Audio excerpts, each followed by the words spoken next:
PFL Giants clash right here. We've got Manila Digger and Dynamic Herb Cebu FC. It's match number 27 right here in your Philippines Football League 2025-2026 season. So glad you could join us as we are coming to you from the Rizal Memorial Stadium. And this is Taro Manzano. We'll be bringing the commentary, of course. Joining me is Diego Cordero. Two teams who compete on the international stage. Digger actually set to compete in the AFC Challenge League later this month. Cebu, as we know, competing in the ASEAN level, the Shopee Cup. We are expecting, of course, high-quality football. Conditions here, of course, temperature a bit lower. Well, take a look at the humidity, of course, given that the rains have died down.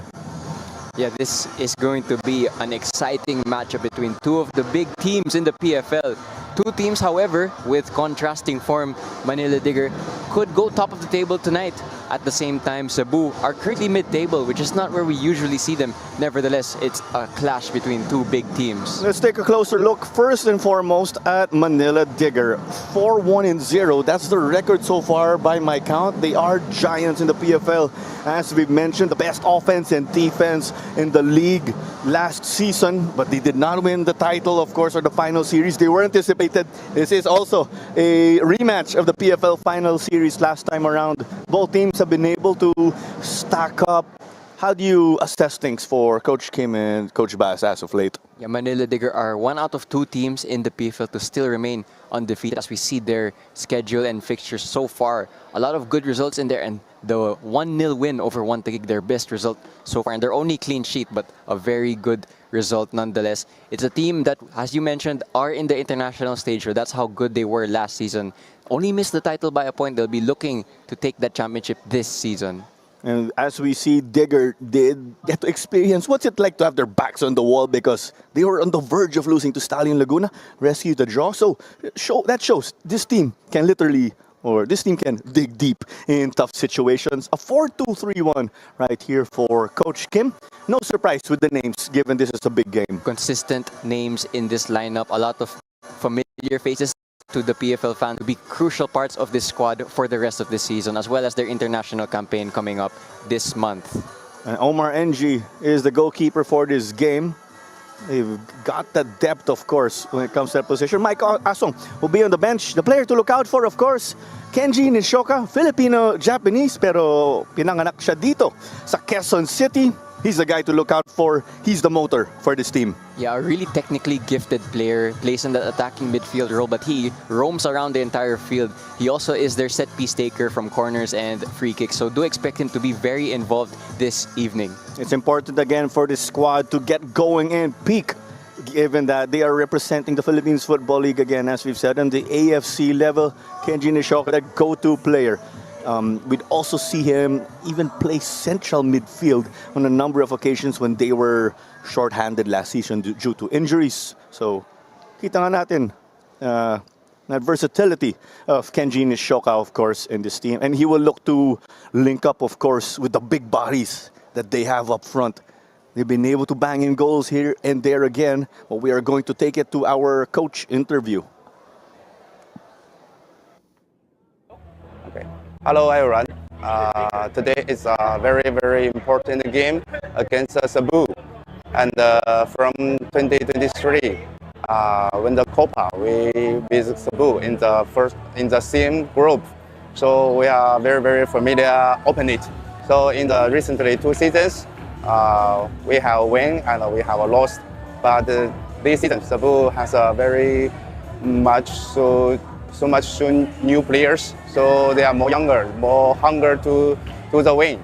I already watched the video of Cebu.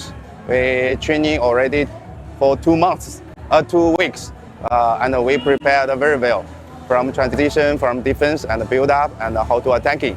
And I hope today will be a very, very good match. And I want to see my player just focus on this match and match by match to fight. And I want to win most of 1v1 and attention the second ball. And I want to some score and set piece and corners. Oh, this is what I want to see my player need to do. Thank you. There you go. Assistant coach Basliu, very hands-on. As we know, Coach Kim is the head coach, but Basliu also very active when it comes to calling shots here and there. Done and dusted with Manila Digger. Let's head on to Dynamic Herb Cebu FC, the Gentle Giants as they are known. A player to look out for, of course, here. There's Daniel Gadia, but this team again, as we've said, coming off that win over Garelli 6-0 right before the international break. So they've got that momentum going their way. Yeah, it's been a quite inconsistent start to the season for Cebu, but they did pick up that win last time out against Don Bosco Garelli. 6-0, sorry, and a clean sheet. So they'll be happy that they finally got a good performance there. And then they also did beat Stallion Lagoon in the last minute with a Rico Andes finish. But other than that, it's been a loss to One Taguig and Kaya. So it is a slightly inconsistent start. Today, though, they have another chance to do a statement against a big team. And you could say Cebu, 1 win and 2 losses so far against teams of course, who are favorites to make it to the championship round. So they could improve that record by taking this W, of course, Hello, everyone. against Manila Digger. Here is a look at that 4-4-2 as expected for Coach TGR. Yeah, a lot of strong names in this lineup. You see the likes of, as you mentioned earlier, Gadia, but you also see the likes of Rami Jaridi, the goalkeeper, who's been really important for Cebu so far. You also see the likes of Rosquillo and Anderson Pinto, who have been really crucial in their campaign so far, not just in the PFL, but also in the Shopee Cup. Of course, Cebu are in the middle of their campaign already for that Shopee Cup. And something actually, when you also look at this roster of Cebu, there is that continuity. They do have that core of players. And in this case, in the starting 11, it is led by Papo Corsame and Daniel Gadia. And then Brian Villanueva will also be getting a start here to support that back line of theirs. And Abu C, someone who's also been able to grow into this squad also and fit seamlessly, you could say. But when it comes to players to look out for in this team, we did mention again that it is Daniel Gadia. Yung may Kenji Nishoka, yung Manila Digger, of course, who did get his footballing education in Japan. Although Kenji is Filipino, we have Daniel Gadia, born and raised right here in the Philippines. He's the man for them. Yeah, Daniel Gadia, a player with a really strong engine, goes into every physical battle full throttle. You do expect some more of that tonight. We'll definitely have to have a good performance if Cebu are to take anything away from this big game. And when Daniel Gadia comes at you, as you mentioned, full throttle o wala. Yeah. Right? He's gonna hit on that gas whether you like it or not. So he is that man for them in the midfield. The thing also, Daniel Gadia, as is the case with a great number of Cebu players, they did play their college or university football in the University of the Philippines, of course, one of the well-known schools when it comes to football. But of course, wrapping up our conversation here, we'll get into detail also, as always, as we carry on with the match, and we are going to take it to our interview with the Gentle Giants.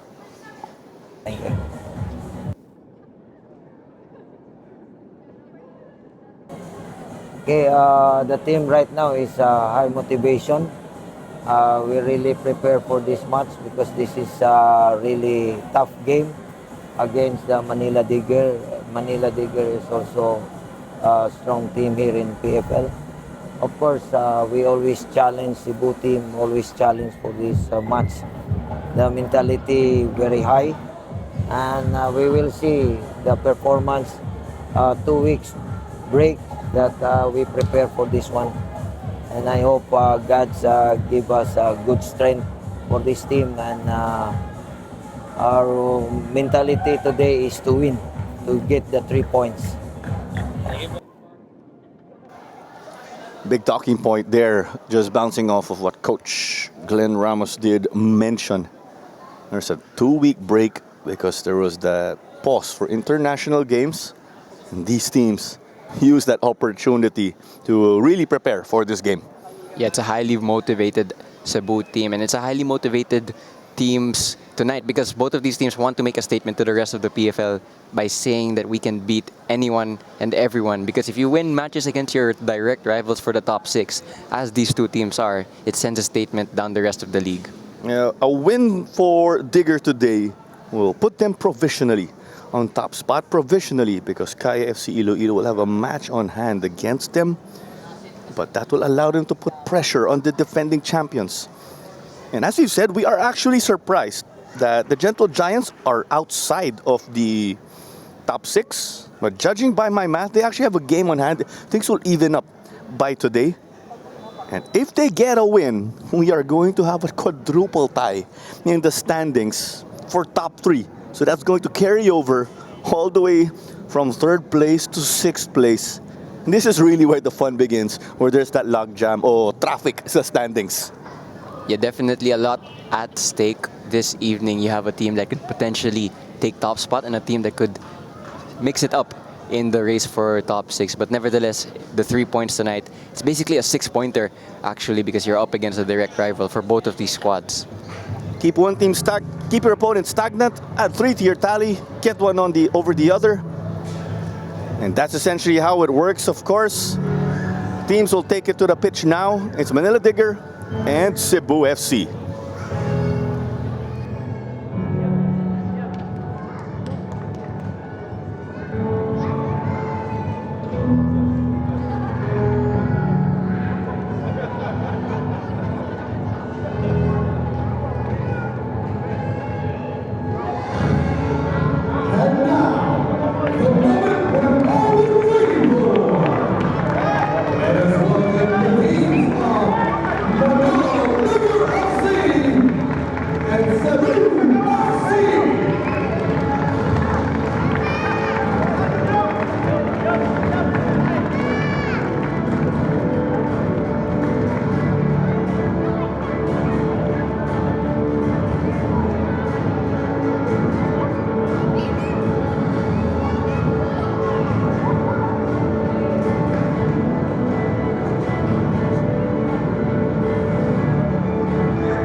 Here we go on to our pleasantries and toss coin with our team captains. Here's a look at Noy Velonco and Papu Corsame and our match officials. Mick John Pineda ay ang referee natin ngayon, sila Rayleigh Balila at Ismael Pasion ay ang ating linesman. Ang fourth official ay si John Mike Basinaw, si Roberto Hernandez ang referee assessor, and Mark Abel de Castro. Siya po ay ang ating match commissioner ngayon. 2 homegrown players who have gone through the ranks, of course, here. Great game. Digger in yellow and black. Cebu will be in their iconic red. Please break down the starting 11 for us right here for Digger, Jairo. Yeah, it's a very strong in terms of physicality starting 11 from Manila Digger. It's a team that has remained consistently together. Itong yung starting 11 ng Manila Digger, and it's a team that has been really good this PFL season so far. They've scored so many goals last season and they're continuing that this season. For Cebu, on the other hand, same sentiments for them. It's a team that is really strong in terms of quality and talent and physicality. So let's see who is able to get the better of each other tonight. It is a 4-4-2, as we mentioned, for Coach TGR. Interesting because they are without the likes of Victor Luis and Noah Liddell. Also no JB Berlong on the bench though. Yeah, that's a bit of a loss for Cebu. Victor Luis has the most minutes for Cebu in terms of the entire squad. Here's to see their bench. A bit of a light bench actually for Cebu, but a very heavy bench for Manila Digger FC as we approach kickoff now. Shout out to Kim Smith and Kalel Evangelio from Binyan Strikers Football Academy. Shout out po sa inyo for using your real name dito po sa comment section natin. A lively atmosphere we have here today. Manila Digger bringing in drummers here to cheer them on, of course. It's a fantastic atmosphere. We will kick this one off in a bit. Both teams tried and tested already on the international stage. Even if we say that Manila Digger are about to compete in the AFC Challenge League later this month, they did get to play a game already in the qualifying playoff of the AFC Champions League 2. As this was kicked off by Abu C. Cebu, as we mentioned, papad na sila sa ASEAN level or the ASEAN or in the Shopee Cup. Yeah, really good campaign so far for Cebu in terms of Shopee Cup, because they did get that win over Kasuka to get into the competition proper. Then a loss to Tampines Rovers and a really tightly loss against, I believe it was Hanoi in the last minute. They conceded after holding on for so long, and that was a really tough match. So Cebu have already had a lot of games this season. Play games, of course, and you could just get that rhythm as an individual, as a team. Kasama dun yung chemistry ng mga players. And speaking of a lot of games already this season, Manila Digger, as you mentioned, did play in that ACL2 playoff. They lost a narrow loss 2-1 to Persib Bandung. That's a really tough place to go, and it was a good game where they could have won another day. Na heartbroken yung mga PFL fans dun. Siyempre, whenever there's a PFL team competing to representing the league, the Philippine football community would get behind whoever, whether it be Cebu, it would be Manila Digger, and there's also KFC, Iloilo, who are playing next week in the AFC Champions League 2. That will take place at the new Clark City Athletic Stadium, same venue where the Philippine men's national football team would actually play their home games. Doug Schaffner got to keep it despite of Papo Corsame causing trouble, but we spoke too soon. Oh, a collision here. It's between Pinto and Schaffner. Yeah, late tackle by Schaffner, but he's actually the one decked here. Do wonder if he's okay. Again, Schaffner, a really crucial part of this Manila Digger team. He is the player with the most minutes in the entire squad of Manila Digger. It's a tangle of knees, and it looks like actually Schaffner is going to need a little bit of treatment, which is not ideal because he is one of your stalwarts in the back line. And it's not the type of day or game you think of only for you to get heavily hurt in the early stages of the game. Yeah, and it looks like Manila Digger will have to play with a man less just for the next few minutes or so while Christian Schaffner receives treatment. Manila Digger will really be hoping that he's okay because he is a valuable player to them. Let's hold on here. I believe there's a towel that was on the pitch. After a bit of a delay, we will resume this one in a bit. Kajamiru got that one off. There's that dynamic duo we keep talking about from the U23 team, Kajamiru, Jaime Rosquillo. They became a quartet actually. Sama niyo dun sila Noah Ledel, Brian Villanueva. So essentially, you could say, when you have that back line of Cebu, that's it. If you insert Noah Ledel into this, but he's not with the team today, of course. Sila halos yung depensa ng U23 national team. Yeah, it's good to see that they're able to continue to play together. So whenever they play for the national team, they have that extra chemistry because they're teammates here in Cebu. But of course, no Noah Ledel tonight, and that might be a big miss for them in this big game. They're playing this one over the top. Kamis. Ziggy Taninko. That's not enough to floor Kenji Nishoka. Taninko wants to reset. And Taninko is another one of those players actually also in that youth team setup for the national team. So he's also familiar with his opponents tonight. NG will play it long. Off the head of Brian Villanueva. Saying sorry to the bench. He gave up a corner.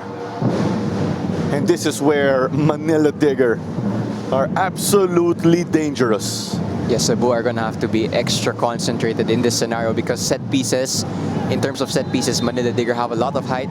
And not just that, they have Nishioka to deliver it in. And he's a really good ball striker The referee's just assuming or making sure that there's not some extra shoving in the box, but Cebu are going to have to stay focused for this one.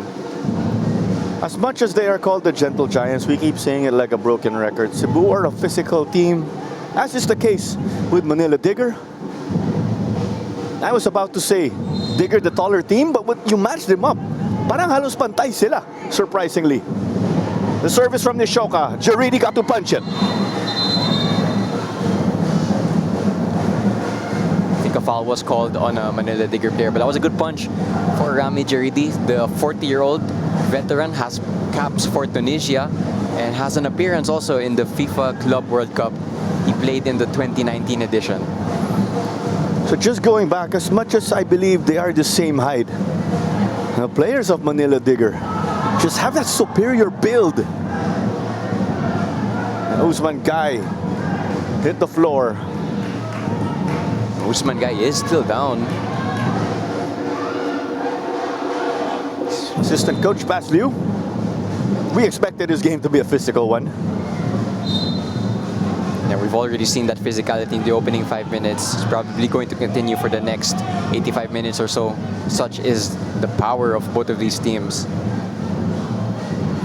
With their stats, 2 clean sheets for Cebu so far in this season. One going to Jesse Semblante, the other going to Rami Jaridi. And Manila Diggers' lone clean sheet was with goalkeeper Omar Ng actually for them. And that was actually his debut this season. And he played really well against Montague. Cleared off. And Kamis. But that was actually close. You thought Watanabe was going to get there already. Yaya. Ziggy Taniko did get to that one before Kazuha Sudo. Quite an atmosphere here. We also did see players when the first came in enjoying it on their way out. Anderson Pinto. Kajamirul getting up slowly but surely. Papu Corsame. Pinto. They will reset. Yeah, that's going to be an interesting battle down that side. You have Corsame and Schaffner up against each other, and Nishioka and Amarul. Or I believe that's Limbo and Amarul rather. Sudo through the middle. 1-on-3. Papu on the right to support. Gives it to him. Corsame. Some dribbling. Oh, no good here. Early chance for Corsame, just 7 minutes in, and he cuts inside. He created the space to take the shot, but the finish is off target, and G will be relieved that he wasn't tested. Let's see the replay. Schaffner getting sent, and then the shot. You have to say, if it was on target, there's only going to be one outcome. Nevertheless, it's off target. Coach Glenn looks on. Cebu need this win to stay in the hunt. Now, Digger in second, there is a bit of that buffer, but they do not just want to make it to the championship round. They want to be in a position to compete well for the title. Yeah, as you mentioned in the past, only finished 1 point off the championship last season, and it looked at times that they were going to dethrone Kaya. They'll be feeling that this season is the time to do just that because they were so close last season. If it does help Digger, of course, historically, or in the title race. They beat the defending champs in one game, and then they drew in the other game. Play through, Abu C, who tried to bang bodies here. Poked away well, though, by Modu Juf. Yeah, good tracking by Modo Juf because Abusi, for a moment there, it looked like he was through on goal and it looked like he was about to unleash a strike.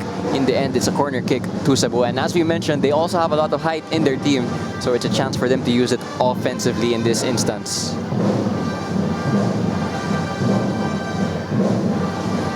Corner played short.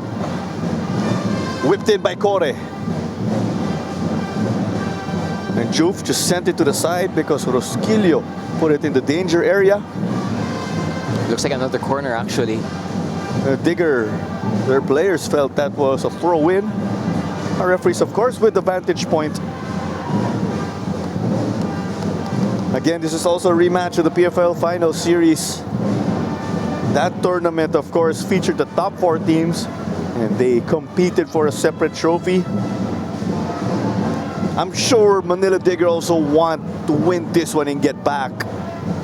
Rosquillo! It was just saved though from the looks of it and then skied by Papu.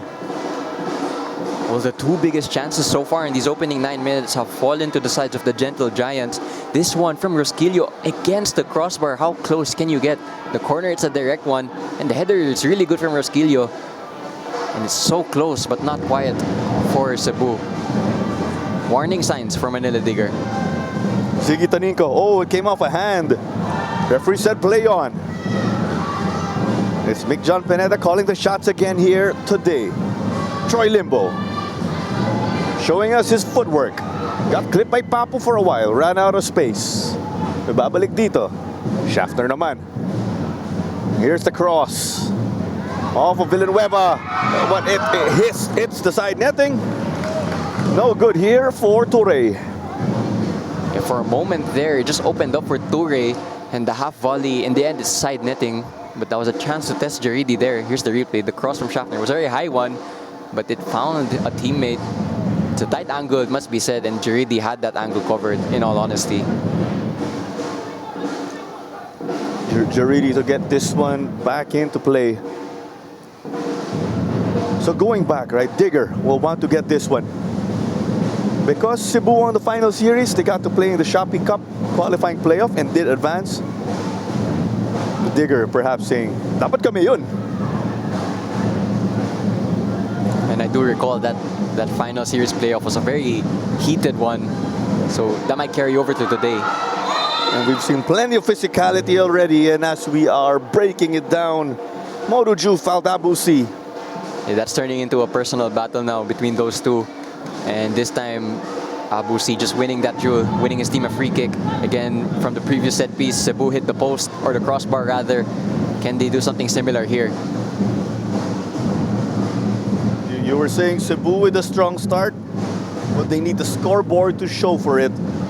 Or will Digger weather the storm and come up with something in response?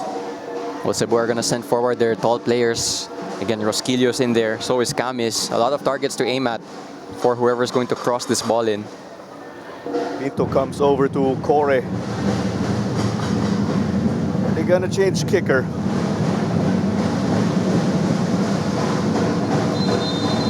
Now everyone wondering, they done yet? Corre to Sudo.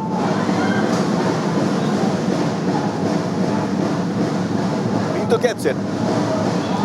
Slide from Taninco. Bola pa rin down ng Cebu. Yeah, clever set piece there from Cebu. But in the end, it's just a throw into them. Let's see if they actually send this one long, because I believe they have some long throwers in the locker.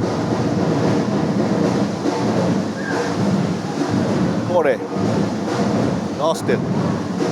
You'll want that back, of course. That was cleared off by Babukar Ture. Interesting, right? Because Sekou Cisse, their lead man in the attack, is on the bench. They also have a very dangerous option with Babukar Ture. Yeah, a lot of firepower on the Manila Digger bench. Would not be surprised if they use it later on in this match, as we see a throw-in awarded to Manila Digger. More options in the bench for Manila Digger. Perhaps more flexibility. You do not essentially say it's an advantage with numbers. Cebu only traveled with 7 subs. Then again, they can only utilize 5 of them. Omar NG.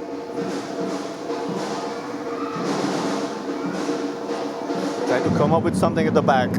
These were the drummers of Manila Digger. We were talking about giving us a festive atmosphere at the Rizal Memorial Stadium. Almost at the 15-minute mark. Still goalless at the moment. Cebu, though, enjoying more attacking opportunities. Yeah, in the first 10 minutes, the biggest chances fell to Cebu. But at the moment, Manila Digger just calming down the play, slowing it down to their liking, and taking control of possession. Oh, Rosquillo just climbing a ladder. Something we have seen, of course, in his time playing in the PFL. And Moto Juve, commander in the back line. Moy Filonco. He's got AFC experience with not one, but two Filipino clubs. Yeah, and if I recall, Filonco had an excellent game against Taguig also. Definitely a valuable player to have in that midfield battle in any game. He's played for Kaya and Stallion in the AFC level. It's going to be 3 teams now with Manila Digger. Tawag dyan, in demand. And just on Noy Filonco, he just keeps the game simple, doesn't lose possession, just keeps the ball ticking for his team. It's a very valuable skill to have as a midfielder. Simple things, but executing them very well. Kenji Nishoka able to win it back. Oh, Sea Dog down on his own. I think this is the collision from earlier. Yeah, in the second minute he went down and there was no one near him this time, so must be said it's from that play earlier on. This is not a promising sight for Manila Digger. As I mentioned, he is the player with the most minutes at the moment. Oh, it was the left leg. Not a pretty sight for Christian Schaffner. Hopefully, it's not as bad as we initially think. It's great that he's back on his feet. But because Manila Digger are very close. Exactly, they're set, I'd like to think, to travel to Cambodia within the coming days because their opening game in the AFC Challenge League group stage is on October 26. Yeah, so it's not an ideal time to lose a player of the importance of Christian Schaffner. And at the same time, Manila Digger, they're readying a substitution also, just out of your picture, but it's not an ideal time to lose a player. Again, Manila Digger don't play in the PFL next week because, as you mentioned, Claro, they will be in Cambodia for international club football, and it looks like the substitution is going to be made. And for the next few minutes or so, Manila Digger will play without Christian Schaffner and with only 10 men. He is walking, so that is maybe a small silver lining. Maybe it's just a little bit of no risk-taking from Coach Baslio. That's definitely good that they did not need to bring out the stretcher. Sea Dog is walking on his own, not needing any assistance also. We wish him a speedy recovery, of course. Also a player with AFC experience. They're set to bring in OJ Clarino. Well, not that it's ideal to lose a player like Schaffner, but it's ideal to have a replacement just like Clarino. That's how deep that bench of theirs is. They have Janmar Barsanili on the bench, just in case. I'm running through the defenders, of course. Also Jordan Jarvis, just to add, of course, to OJ Clarino. Even Moto Mane, a dangerous attacking opportunity, or attacking option on the bench. Yeah, and I think Manila Digger are just going to delay the restart for now to allow this substitution to come on so that it goes back to 11 versus 11. Again, Cebu have a man advantage just at the moment. Well, the referee is going to make them play this next play, so again, just for the next minute or so, they're going to be down to 10 men.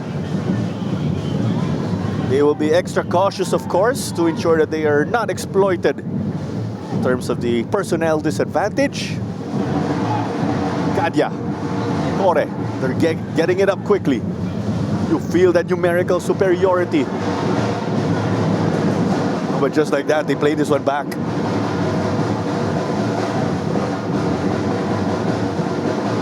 Well, Cebu, they have one play to take advantage of the man advantage. Let's see what they can do, because Clarino is ready now to come on the moment this ball goes out of play. Kenji Nishoka dropping down to left back temporarily.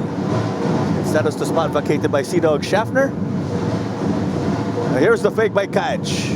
Amirul. Plenty of power in that pass, perhaps too much. Yeah, and Manila Digger will just be relieved now that they can get this substitution on. I think NG is going to put this out of play. And finally, it's back to 11 versus 11. Perhaps a safe route, right? Just to ensure you're covered already. There you go. John Schaffner is replaced by number 27, Mario Javier Carino. It's a straight swap. It's Clarino into left back, where Schaffner vacated his position. OJ Clarino, you do remember in his university days, he was playing striker. Over the course of his career, he's just able to establish himself also as a fullback. Anderson Pinto getting clipped, and it will be a free kick in a dangerous spot. Gentle Giants with a chance to get a shot on target. Yeah, it's a quite straight-on direct free kick, so it's a chance for a shooting opportunity. Quite some way out, but the shot is on from this position nonetheless. We saw a similar goal earlier today from Aguilas Yumac from a free kick area like this. Let's see what Cebu can manufacture in this play. It's been a memorable day for goals, come to think of it, right? Kahit yung tuloy, it wasn't their day, they scored 2 exciting or quality goals also to add to what the likes of the Aguilas put up earlier in their win. Here's a look. Yeah, it's a late challenge there. Good work nonetheless from Pinto to evade the challenge and win the foul. Looks like a shot is on here for Cebu. Let's see who's going to be the one to take it. Abusi, Corsame, and Rosquillo all stood over the ball. An opportunity again to put one on the board. It's still Cebu with the initiative in this game. The Manila Digger drummers doing everything in their might to distract the Gentle Giants. Yeah, a little bit of dark arts here. Tommy taken, ricocheted off of OJ Clarino from the looks of it. Corner kick, they're keeping the pressure on. Again, another corner kick for Cebu. Earlier on, they hit the woodwork from a Rosquillo header. They'll try to emulate that here. Or they might go short, actually. I believe they did this already also earlier in the game, as we are 25% to this one. The Gentle Giants in all red. Manila Digger in yellow and black. Pinto will take this and has the opportunity also. Play this one short to Elsu Hasudo. Outswinger, quality delivery. Met though by the defense. They will knock it back to Kanja Mirul so they could set and stretch the opposing defense.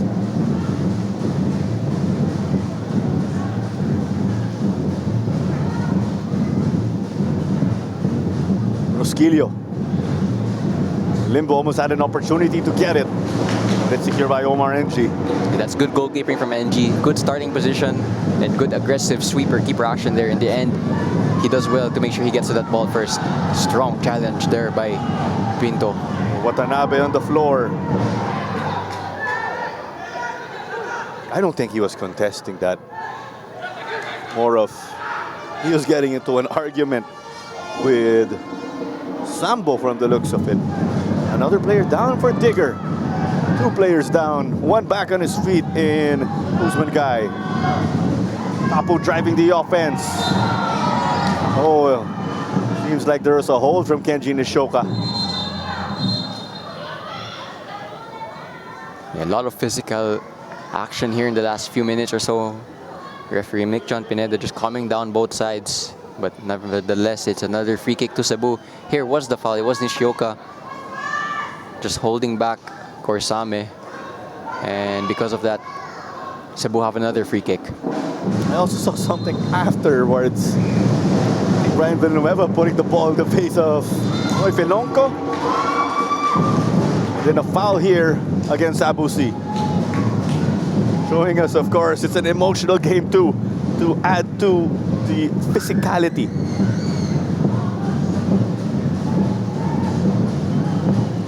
With the numbers, the 2 top goal scorers or top goal scorers for their respective teams on the bench. CC, who has 6 is on the bench, as is the case with Rico Andes, who has 2 goals to his team. There's also Leo Makiling for the top scorers of Cebu. Yeah, Leo Makiling scored twice against Don Bosco Garelli. So definitely an option for Coach Ramos later on. Would not be surprised if any of those names you've just mentioned, Claro, come on later on in the second half. Cebu also looking to make their province proud again after the earthquake in the north. Hope everyone is okay, of course. Zigitaninko is calling for it out wide. They will persist on the left. Early cross, whipped in. Villanueva got the stop. Put into an attacking area once more by Nishoka. They had to retreat. Zigitaninko. This is what he wanted to do earlier. Hit it wide. Watanabe across. There you go. The goal's confirmed. Off a rebound. Jiridi initially got the stop. Watanabe, the provider. Yeah, good goal for Manila Digger. Initially, it was actually a really good save by Jiridi, but the follow-up, nothing he could do about that. That was Toure with the sleeping celebration. But what a moment it is for Manila Digger. Here it is, the replay. The initial header, that's a really good save from Jiridi, but Toure from point blank range, he's not going to miss from there. The cross also from Watanabe is really good. And it just adds so much uncertainty to that Cebu backline, and eventually it's turned in by Manila Digger. So they take the all-valuable, important lead. And it's now 1-0 to Manila Digger. You have to clean up the garbage, as they say. By number 11. Spectacular save from Jiridi. He did what he could in all his might. But Toure, first man. Did he rebound his own miss? Or his shot that was saved? Sekou Cisse loving this one. But yeah, essentially, Babukar Toure scoring off of the rebound. Yeah, Cebu will be really disappointed actually, because they had a lot of chances to take the lead themselves. They even hit the woodwork from a header. I think it was Rosquillo. But in the end, they go behind. So they're now going to have to play catch-up for the rest of this match, which is not ideal given how defensively solid this Manila Digger team are. We were saying again, it was Cebu did get a strong start, but it's about making it show on the scoreboard. They were not able to do so because you also have to credit the defense of Manila Digger. And once Digger got their act together, or got to pull the strings here and there, got that one on the board. Sudo blocked here by David Sambo. Elonco back to Juf. Candia got it going their way. Orsame will try to come up with something. It was won there by the defense. They did get the numbers advantage. Saved by Amirul. Cebu need to get that rhythm back. Yeah, they might just be a little bit stunned from going behind, but they need to re-establish themselves here. Because in the perspective of Cebu, you could even say, sayangan, nandun na kasi. The Digger did get to pass that test earlier. Again, Manila Digger already beating another big rival in One Taguig. So that's how much firepower they have this season. And they've taken the lead once again here. Watanabe to Taninko. And Taninko was also involved in that play because Watanabe whipped in the cross. Shot was saved, and then the rebound by Babukar Toure.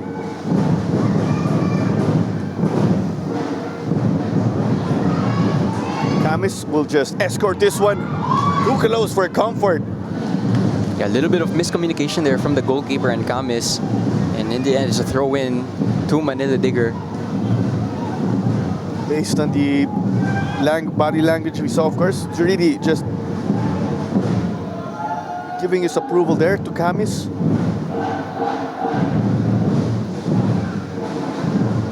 Abusi colliding with Pelonco.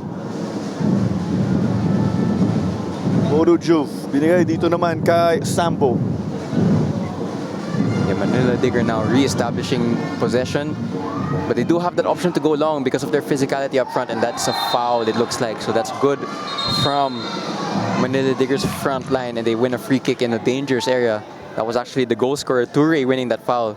And he's being a nuisance for that Cebu backline. Right before he was fouled, you should have seen the way he actually secured that ball. It was right before this. I think he ran across the entire backline of Cebu and still got on the end of that long ball.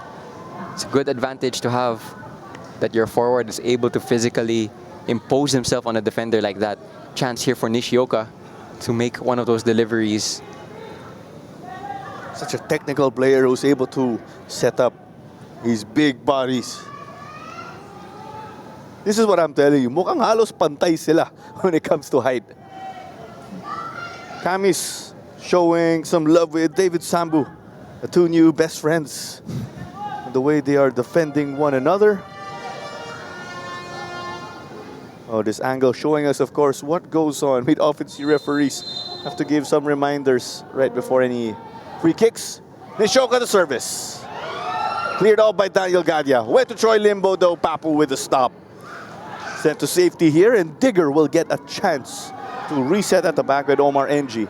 That was a really good cross from Nishioka. Just puts it into an area where he gives all of his attackers a chance to get on the end of it. In the end, it doesn't amount to anything. But again, good delivery from Nishioka, who we've highlighted as one of the players to watch out for this game. Some time taken off the clock also from Omar NG. Again, NG didn't start as number one this season, but he's reestablished himself in between the sticks for Manila Digger. Even when we thought, or just when we thought Digger were very formidable last season, they did, of course, add even more personnel. But it's secured here by the center back tandem of Juve and Sambo. We want to remind you, of course, about the upcoming FIFA Futsal Women's World Cup right here. It will be held at the Phil Sports Arena in Pasig. Do head to fifa.com/tickets for more information. Things getting physical. This will go the way of Kad Jamirul and the Gentle Giants. Yeah, Toure asking for a foul, but the referee not giving it to him. So Cebu get the ball back. Oh, it's back with Toure though. There's the combinations amidst the Cebu defense. There was some space though, but Usman Guy could not get it. It's a foot race, and it seems Pinto gets it. Oh, foul from behind.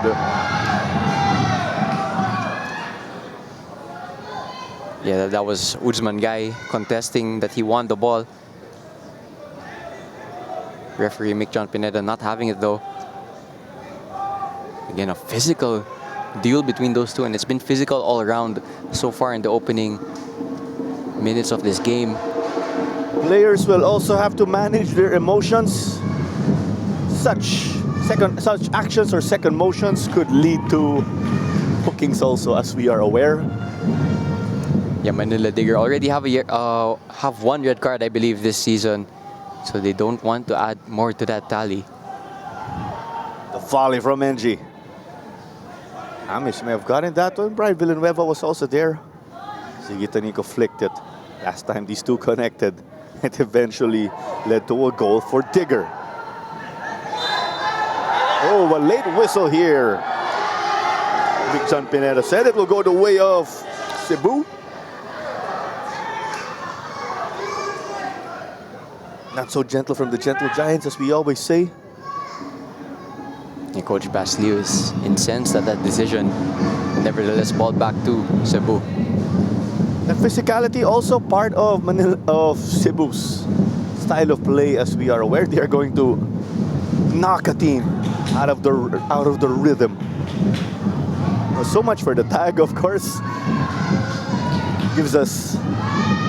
Gives an interesting pace, we say. And Mr. Tassi, of course, in approval, saying yes, their team is a physical one also. Yeah, Manila Digger just doing well there to push Cebu back, beating that high press with Nishioka, and they can re-establish control in their backline here. Slow it down. They'll try to create gaps. As there's a press with Abusi trying to win it, and players, of course, would run in support, those gaps will form in the midfield, and that is what they will try to exploit, and then eventually lead to the attacking third. Yeah, and it's another positive for Manila Digger that they have a goalkeeper that's comfortable making those passes, whether it's short or long. It's another modern goalkeeper in the PFL, itong C and G. And it's another good type of player to have if you're Manila Digger, especially with a long campaign coming up. And then they opt to boot it long. Gadia. Gadia versus Nishoka there again. Our midfield battle. As Gadia lost it, So a bit of the extension of the arms. Yeah, it's turning into a really feisty affair in that midfield. Gadya part of that soul, heart and soul of Cebu. When it comes to that fierceness, and parang pagkaangas o swag. All part of the game, of course. Intimidating opponents, controlling the midfield. Watanabe.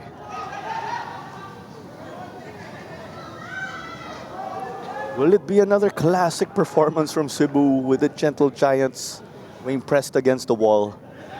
They'd fight back. Or will this be a masterclass from Manila Digger?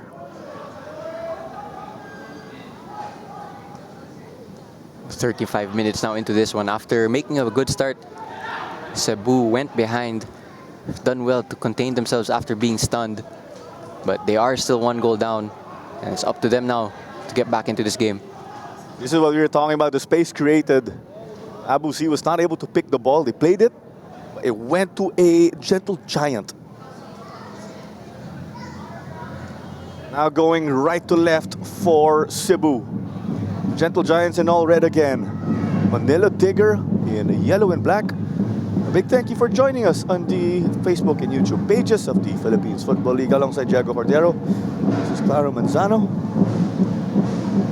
Two high caliber teams again, competing and going at it. We'd like to remind you also that Sports Tribe is the official match ball of the PFL. Also do follow us on TikTok _WeArePFL_.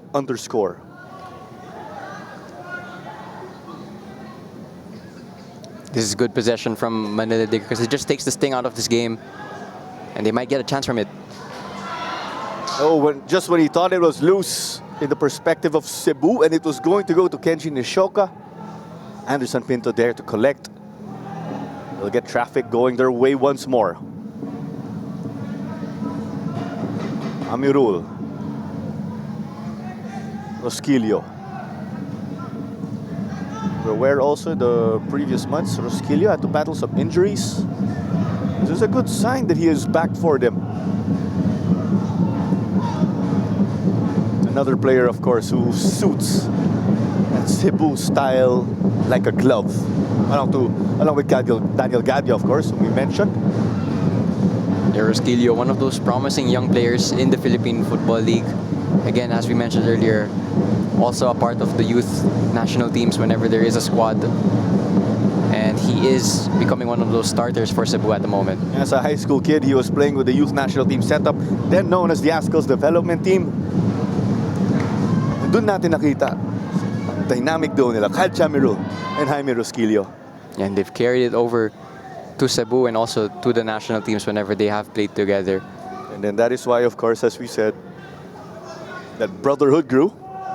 Had Noah Liddell and Brian Villanueva. Brian Villanueva from the Tuloy program. You never have to check if they have grit, if they're from Tuloy. Automatic yan. Oh, a collision between Noy Filonco and Anderson Pinto. And Noy Filonco just doing well there to get in between the ball and the man. Wins a free kick in a good area because he was under pressure. He is down though. Again, not another player you want to lose, your captain. Baka nagtataka yung mga tao, or they may be wondering, Manila Digger will be playing in the Challenge League next week. Why are they going all out? Because it is essentially by playing in the PFL, that is how you are going to qualify for next year. Yeah, again, the PFL, there's a lot of incentives for the top teams, not only the championship, but of course qualification to international competitions like the Shopee Cup, the ACL2, and the Challenge League, which Manila Digger are a part of. One of the frequently asked questions, o madas yung FAQ, whenever there's a new PFL season, paano yung distribution ng AFC spots and Shopee Cup to add also? First, we'll let Watanabe sort this one out. We'll just update the fans, of course. For those who just tuned in, champion again, this PFL will play in the qualifying playoff of the AFC Champions League 2. And good footwork there from Noy Filonco. Dropped 1 or 2 Cebu players before making the pass. However, it's back to Cebu after all that.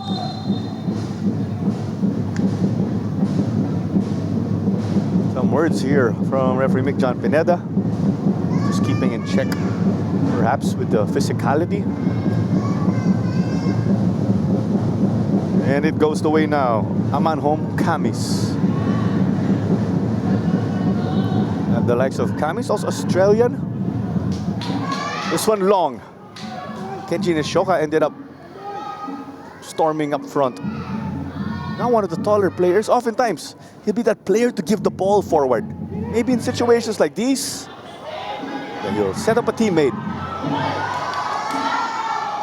Watanabe, slowed it down. Kenji, the ball in, the diving header from Camis. It goes to a digger though. Yeah, really good involvement there from Nishioka because he manufactured a chance for Watanabe. In the end, it didn't amount to anything. But again, that's how he just orchestrates those attacks. There you go. Just a reminder, of course, our goal scorer sa ngayon, si Babukar Ture. They're being patient. They have the luxury again thanks to the 1-0 advantage that they have. So it's off of OJ Clarino. Let's remember, he came in as a sub to come in for Sea-Dog Schaffner, who appeared to get hurt.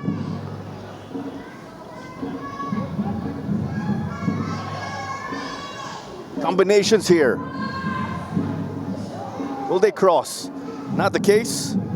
It's at the feet of the goal scorer, taken by Daniel Gadia. Over to Papu Karsame. Just bringing it up on his own. Nothing here stopping Papu up until late. Pretty much ran 75% of the pitch. Yeah, that was a really good run from Korsame. You just wondered for a split second there if he was going to go all the way. In the end, he was blocked off. But he just progressed his team up the entire length of the pitch there. And he wins his team a throw-in. That's leading by example. Papu Korsame. Again, Papu Korsame, one of those players also that can play pretty much everywhere on the pitch. Usually see him on either side, either as a fullback or a winger. He has that versatility. I even remember striker right before the pandemic. Amirul the cross. Abusi. Off target. Quite close. Yeah, that was a good chance there for Abusi, taking advantage of his height. As we see a little bit of banter from the stands. But nevertheless, it was a good chance. Again, Abusi, a really tall target. Actually closer than I initially thought at first glance. Nevertheless, it's just wide. They will take their sweet time now to set this one up. 3 minutes remaining until we head over to stoppage time in the first. Troy Limbo. He's been shut down by the Cebu defense. Clarino. Collected by Jaridi. It's in his safe hands. Pinto knew there was a man on him, but I believe the back line did not anticipate that ball. Won by Ziggy Taninco. And ang tawag dyan, veteran moves from the young Ziggy Taninco. As I mentioned, a little bit of dark arts in that play there. But with just a few minutes to go, Manila Digger might just be aiming to see out this half with a clean sheet and readjusting at halftime. Again, might have lost a little bit of momentum following the loss of Christian Schaffner, which is a big loss for them in truth. Ziggy Taninco, as we know, a U19 youth national team player. He entered Manila Digger. No surprise, he was called up to the U23 team. You could see, of course, how he was playing very well in the ASEAN U23. And Abusi, no good. But just going back, of course, to end that thought on Ziggy Taninco. His stint with Manila Digger, helping him in the U23 team. And the international experience, you see how he's even improved now with this team. Yeah, he's improved a lot over the past 2 or 3 years. And it's no surprise he's now one of the constant starters for this PFL team, Manila Digger, that is chasing a PFL title. Patience from Digger, given that they lead at the moment. Yeah, they don't want to take any risks now to close out this first half, so they'll just go long with this goal kick. Rosquillo got that to Abusi. Papo on the right, Sudo on the left. Pinto also in the middle. Kore. Pinto. Oh, but his move was telegraphed. 30 seconds away until additional time. We will get an update in a bit from our fourth official, John Mike Basinang, of course.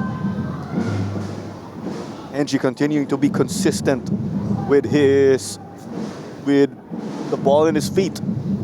Yeah, good distribution once again from the goalkeeper. Just calmly playing it out to his fullback under pressure. It's not an easy thing to do, but he makes it look easy, to be fair to him.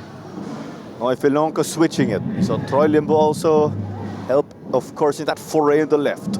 3 minutes of additional time as confirmed by John Mike Basinang. There you go. Not just because of the goal, but Digger, the happier side heading into the halftime break, I like to think, if this sticks. Yeah, to be happy with the fact that despite Cebu's strong start, they were the ones that were able to take the lead through that goal from Toure. And they just need to keep the ball just in this next 3 minutes or so, just to make sure that they don't concede any more chances in this first half. We were saying that's gotta hurt because Digger could not, or Cebu could not utilize chances earlier. But Digger, we know they have that character and ability and skill to weather the storm.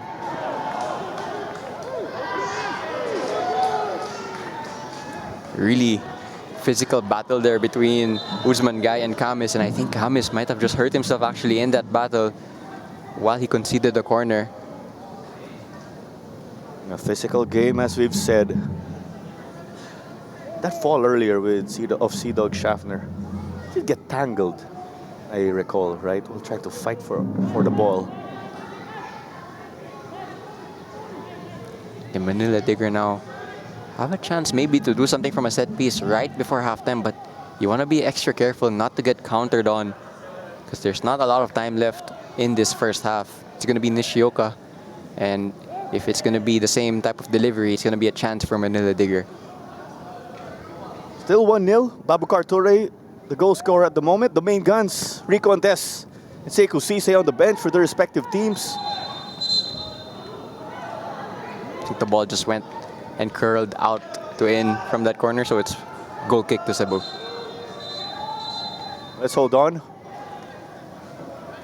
There's another ball on the pitch.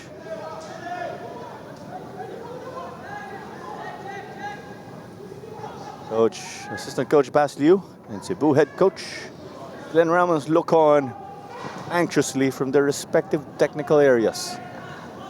Off of Abusi, but Noy Filonco got this to OJ.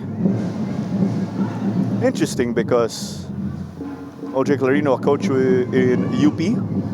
Yeah, that's right. I think he also takes the touchline whenever Coach Popoy is with the national team. Yes, so that's his brother, Coach Popoy Clarino, while he was with the Philippines in the international break. It was Coach OJ.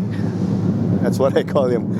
As you said, he was the one calling the shots from the sidelines for the Fighting Maroons. Interesting though, just so happens there are a great number of UP men's football alumni.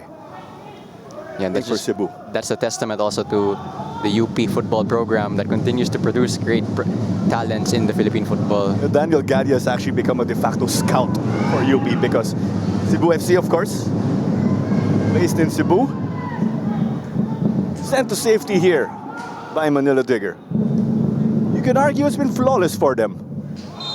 And they will knock this one back and will play the safe option. 1-0 at the moment. Manila Digger in the lead. As expected, we've been having or witnessing a fantastic, competitive game. Manila Digger, the happier side, heading into this one. Cebu FC with their work cut out. 45 minutes to make amends for that.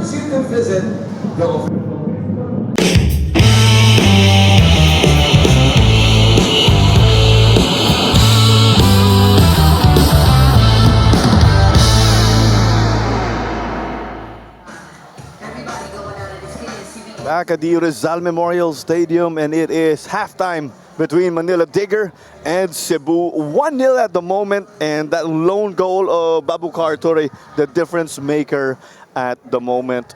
Quite a first half, Diego.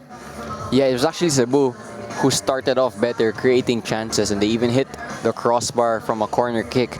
But then all of a sudden, Manila Digger turned it on and got the goal. And ever since they got the goal, they've been the ones in the driver's seat and in control of possession in this match. Here's a look at the highlights. Who would you say actually is the busier keeper? I mean, I know, or we know that Jaridi did concede a goal along with his team, but who is it for you? For me, it's actually been quite even in terms of the first half. Again, Jaridi having to make a save, but NG's goal has also been tested on numerous occasions. So there have been a lot of chances for both teams.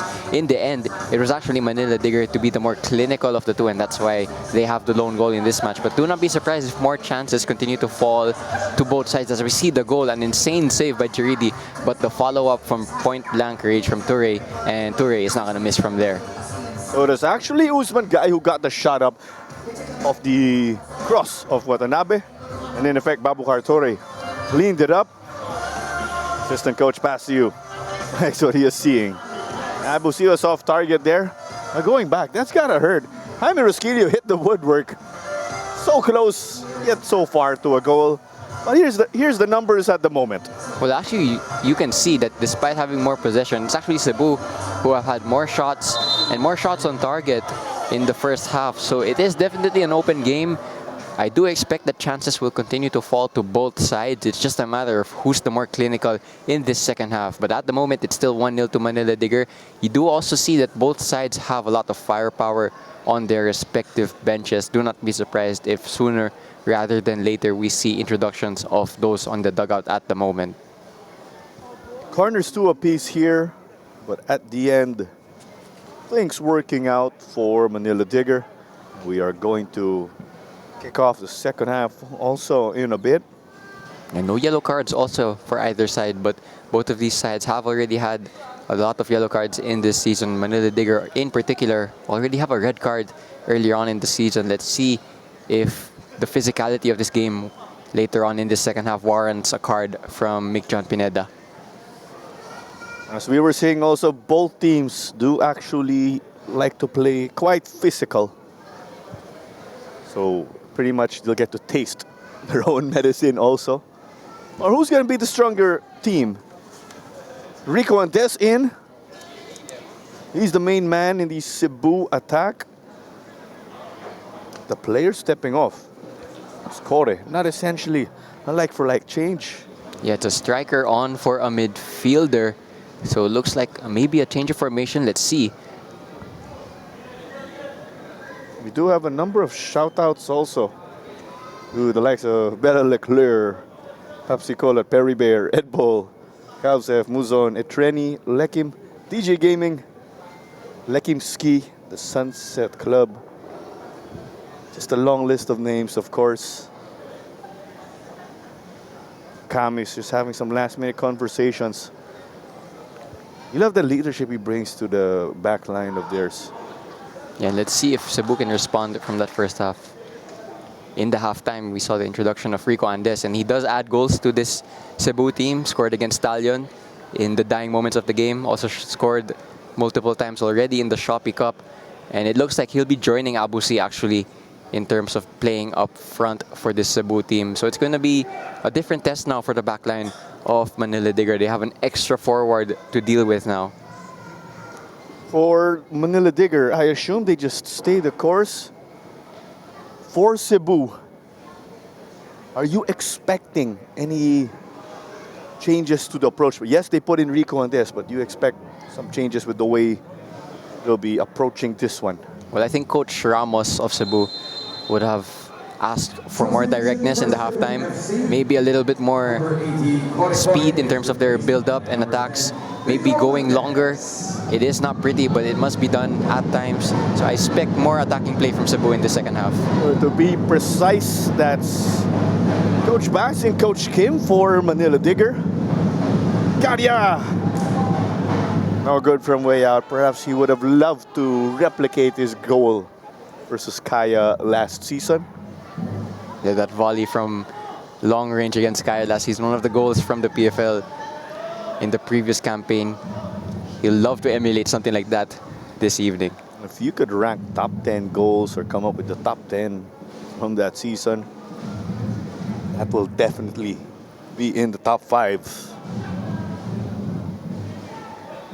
Manila Digger in yellow and black. Cebu, the Gentle Giants in all red, but Rico Andes now leads the attack up front. He was inserted for Marius Core. With trouble. Oh, foul. Rosquillo walking a tightrope there. He's actually gone down after that collision.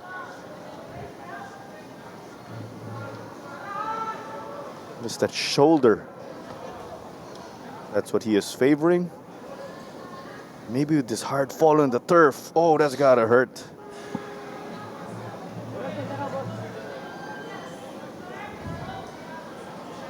You might feel that tomorrow when the adrenaline dies down. Well, Rosquillo. Well, he looks like he's going to be fit to continue. Not going to be ideal though if you're going to play with some pain, especially up against a forward like Limbo and Toure. Also have Sisay on the bench. Will not be a surprise actually if he's introduced later on. A big thank you again for joining us on the Facebook and YouTube pages of the Philippines Football League. We've got Manila Digger and Cebu FC. Just some of the favorites to make it to the championship round. May double round robin po tayo. Teams will get to play each other twice. And then in the third round, the top 6 will get to play against one another for the 3rd time. Standings or results will carry over. That is how we will determine the champions. And also the champion will play in the AFC Champions League to qualifying playoff. In next year's Shopee Cup, the number 2 team or the runners-up will get to play in the qualifying round of the AFC Challenge League. Suda wanted to create that opportunity for Rico Andes. There's a foul as they were trying to come up with something in the middle. Actually, it looks like I stand corrected because I was saying that it would be a partnership up front for Andes and Abusi, but it looks like Abusi's just dropped slightly deeper than Andes, playing as, looks like a midfielder actually for Abusi. Different role in the second half. That could possibly work with his work rate.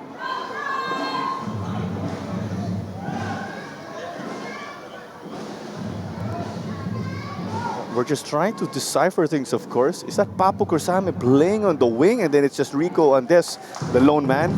Then Anderson Pinto is the lone striker or the attacking mid.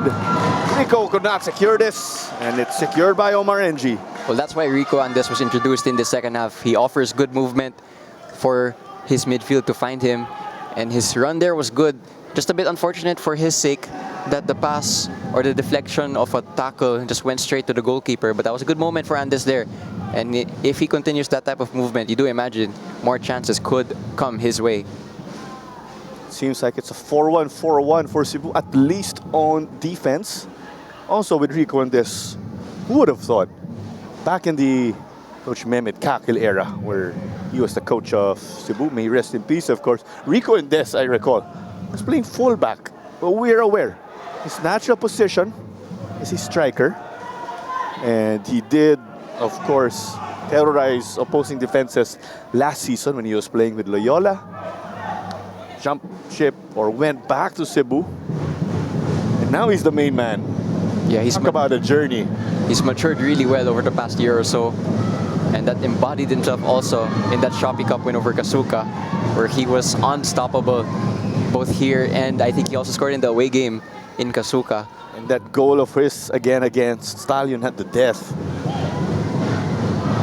It's with Felonco. Nishoka. Slowing it down a bit. Waiting for Watanabe. Sudo. Nishoka will give it to Noy. Wanted to get it to Troy Limbo. Kajamirul playing it long. Rico Andes trying to come up with something in this foot race. It was to no avail here. That's really good defending from Modu Juve. Just getting in front of Rico Andes and staying calm, winning back the ball for his team. It's not easy to play against Rico Andes. The type of movement that Andes offers, hard to deal with, but Juve did well there. Modu Juve Just that machine at the back. And if you're gonna press that button and move him up front to score, if there's a set piece, he could work wonders or do damage there. Again, Clarino. Juf will definitely be an important player for their upcoming Challenge League campaign. Oh, good footwork there by Limbo. Getting this one to Watanabe. Zihita Nico also joining in. From distance. That's not going to get past Jaridi though. Quick distribution to Papu. Taking on OJ Clarino. Driving by or flying by. Hits the deck. Clearly a foul here that will go the way of Cebu. Yeah, a little bit of a professional foul there from Clarino. No card for his sake. Let's see the replay, or first the chance actually from Watanabe. Good effort, but it was too direct towards Jaridi, and then the foul after from Corsame, winning the free kick. Professional foul there from Clarino, and he escapes without a yellow. But it seems he's on his final warning from referee John Pineda. A similar infraction. Coach OJ may get a yellow card. You see the Japanese connection. Is Shoga and Watanabe really trying to play one another? Here comes Ziggy. Getting it forward. Ture. Will he double his output in this evening? There was a fall. Pinto will push though. He only has Rico Andes up front. It's Andes versus David Sambu. Andes working his magic. Papu Corsame buries it. A counter. Executed to perfection. Well, Rico Andes has been a handful for this Manila Digger backline in this second half. And just 7 minutes after coming on, he provides the assist for Corsame as we see the cold celebration from Cebu. But what a response and what a second half so far for Cebu. And it's now all even, back to where we started. I am left speechless. Well, Rico Andes had a lot to do. Look where he picks up the ball, and it's 2v1. But he manufactures the space and works the cross to Corsame, who, what a finish that is from Corsame. Didn't go for the power, went for the placement, but it beat NG nonetheless. What a finish that is from Corsame. Work rate, and here is that goal. It is quad vision replay time. There's the goal on Papu Corsame. Rico Andes, now the provider. And Corsame leading by example, the captain for tonight. Don't usually see him always as a right winger, but he is one of those Swiss Army knife players. Doesn't matter where you place him, because he'll give 100% effort. And tonight, he gets a goal. And if they can bag a result, but first, Jaridi secures this, or if they can bag a result, you could similar with Abusi. Move to central midfield. Even when Abusi was back with Stallion, I do remember he scored a brace, and then they made him play center back to finish the game. Oh, bit of a collision. Oh, John Pineda took no interest there. Here's Pinto. OJ let this one roll out. Pinto getting it to a dangerous area. Speaking of long throws, Hajamirul has that in his arsenal. I'm not going to guess anymore if he's going to take it long or short. Normally, it would be the opposite of what I would say.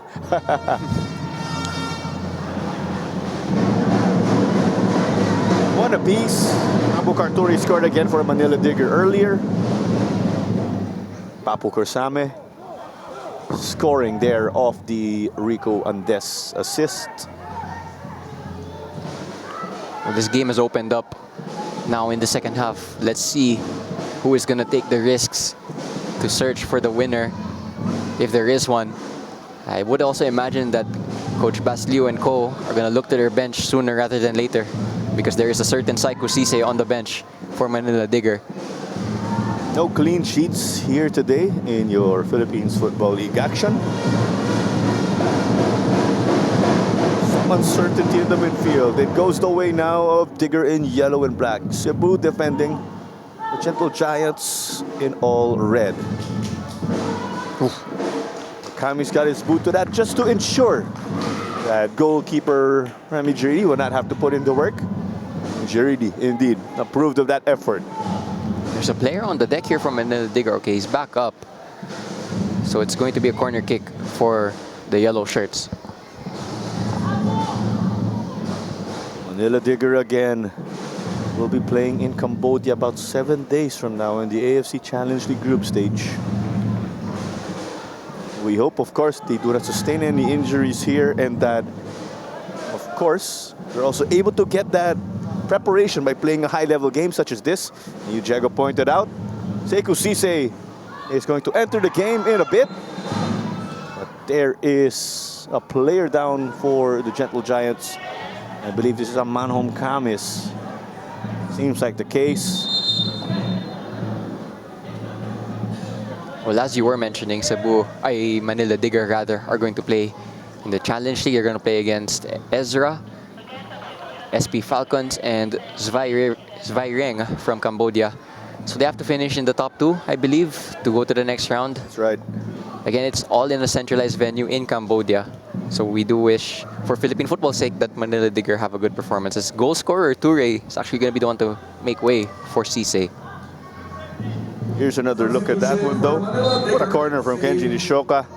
Here's where Kamis shaken up. Replaced by number 10, Psycho Cisse. Well, different proposition now for Rosquillo and Camis up against Psycho Cisse. 16 goals in the PFL last season and already a lot this season as well. Last month, Psycho Cisse said that they were just getting warmed up. Some statement victories in the recent results. And I said, Sekou, I know what you mean. Troy Limbo. He'll try to take on Amirul. Pinto there to support. Noy Felonco. We have to carry on with the left. Troy Limbo has space to use. Oh, it's been a rough day though for Limbo. It's a counter-attack now. Will it be a repeat? What a stop here though. And it's courtesy of Modu Juf. Yeah, good tackle there from Modu Juf. But again, it's the movement of Rico Andes that is just testing and probing this Manila Digger backline. I must say, over 10 or 15 yards, the acceleration of Rico Andes is impressive. Pinto getting through. That fall not enough to convince referee Mick-John Pineda. Long ball over the top, timely from Rosquillo. Oh, Nueva hit while in the air. Yellow card given. This player of Digger pushed. Mick-John Pineda also hit the deck. Pelongo also. And Amirul going at it. Giridi, the pacifier. There's a red card. Is this given to Amirul? We'll try to take a look. It looks like it is Amirul. He's walking off. Villanueva holding on to his face. Also his knee. It's more of the knee here for Brian.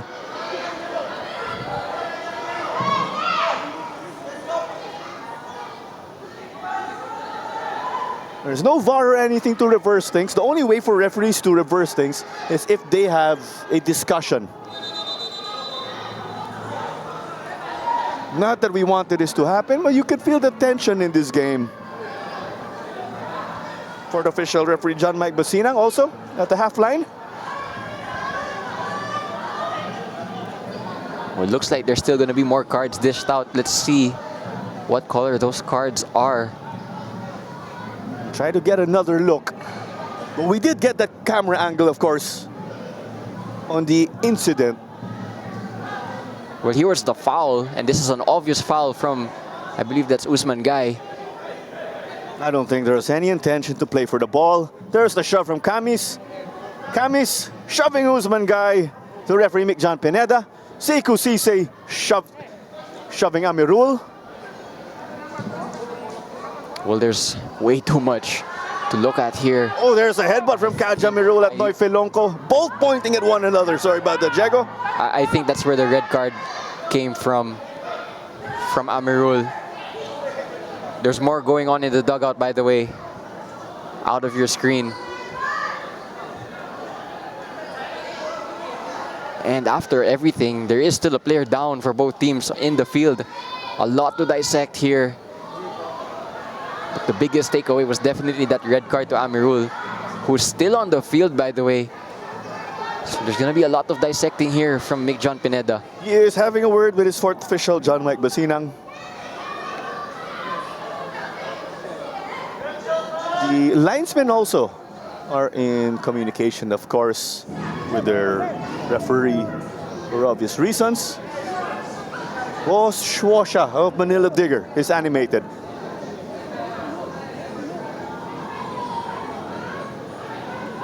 Here's a look. Well, this is an obvious foul from Usman Guy, but What happened after is what we are trying to decipher.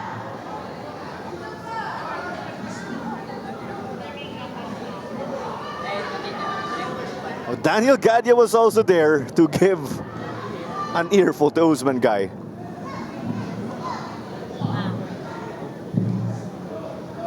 And Rami Jaridi was pacifying things.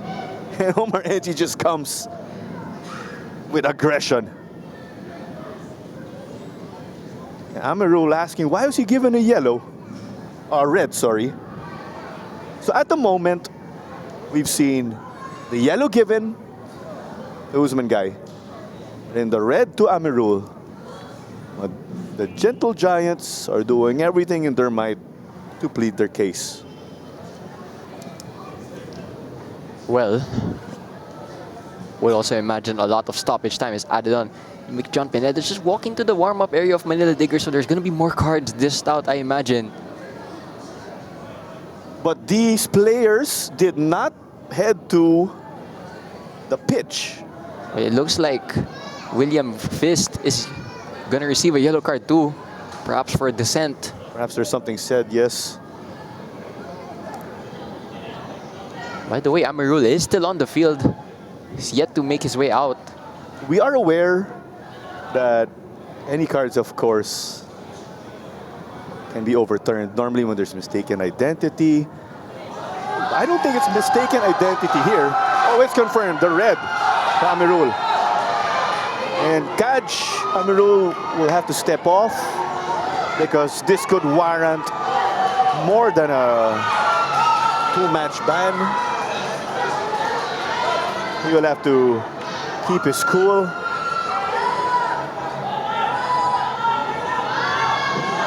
And the Gentle Giants down to 10.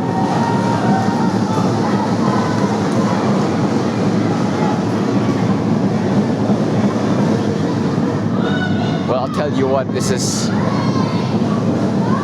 not really what we want to see from a football match. But it looks like it is confirmed Amirul has been sent off, so it's going to be 10 versus 11 for the remainder of this match. Into trying to keep Kaj calm. It's the veteran heads getting Amirul to stay calm. What we saw earlier with a replay and with the quad vision replay, it was Pelonco and both Pelonco and Amirul going at it. There was that domino effect with Guy flowing Brian Villanueva.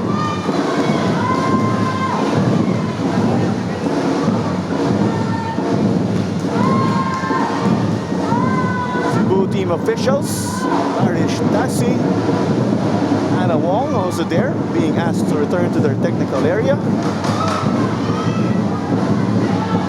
Papu Karsame and Coach Kim, the head coach of Manila Digger, having a word. Amirul still refusing to step off.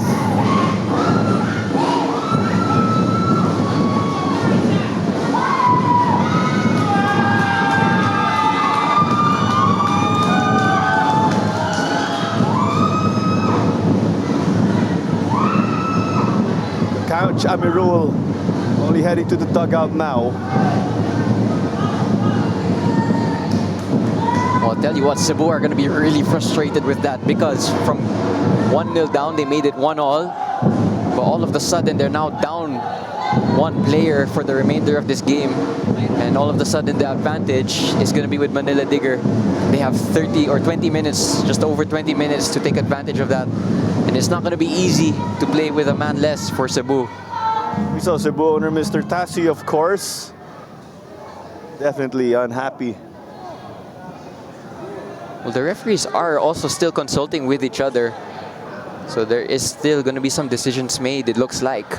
There is the Amirul red, the yellow with Usman guy, also the yellow we could see for Lars William Vist. But he was a player warming up. You could speculate perhaps there was something that he said from his area.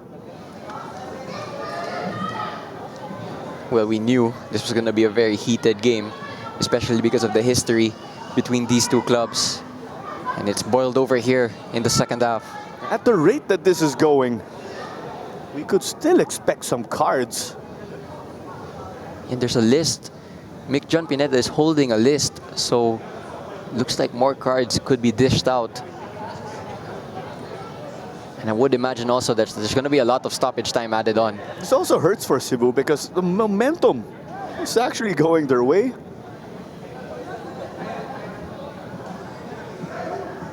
Stoppage not yet over, and it is a straight red given to Modu Juf. 10v10 we go. We are still giving you a running tally of what is going on. Modu Juf given a straight red. Kajamirul given a straight red. There's going to be more.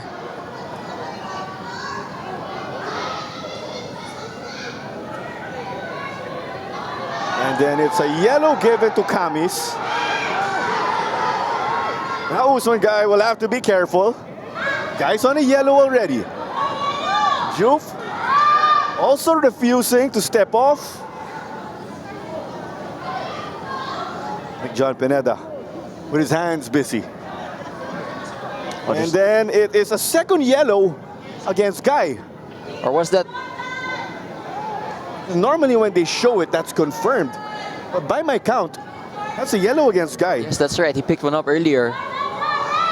And Guy, his hands in his head, so it might have been a second yellow. Gonna be completely honest, it's hard to keep track of all of this.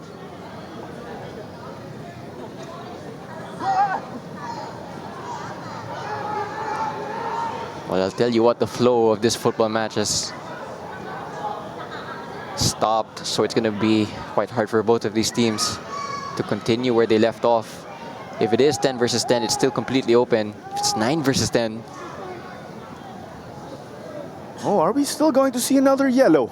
These are all being issued after referee Mick John Pineda had a word with fourth official John Mike Basinang and his assistant referees. Well, Usman Guy is walking off. I just wanted to double check that, right? Because normally when you're showing your second yellow, you're showing the red. That's if you accumulate or get 2 yellows in one game. But you did say you saw Usman Guy step off. Sorry, I believe that was Juf actually walking off. He was the one that was shown the direct red. That's correct. Following that altercation. So it's, by my count, it's 10 versus 10 for the remainder of this match, unless more comes after this moment. Well, after a lengthy stoppage, it looks like the game can finally restart. 2 red cards, Amirul and Modu Juf.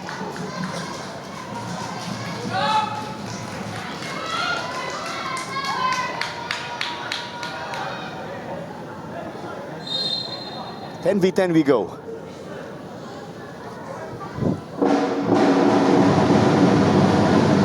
Play this one long. That was a stoppage of about 5+ minutes. We will see that added time later on. Cebu did have momentum when the incident occurred. For For a moment, we thought it was going to go 11 v 10. Kajamirul was shown a straight red. At the end, of course, of the stoppage, we did see that there was a straight red shown to Modu Juve. And V10 we go. Yeah, it looks like Korsam is just going to slot in into right back, filling in the gap left by Amirul. Meanwhile, it's Felonco at center back. So not where we usually see him, but he's slotting in for Modu Juve. Oh, flag raised here by the assistant referee. It will remain with the Gentle Giants.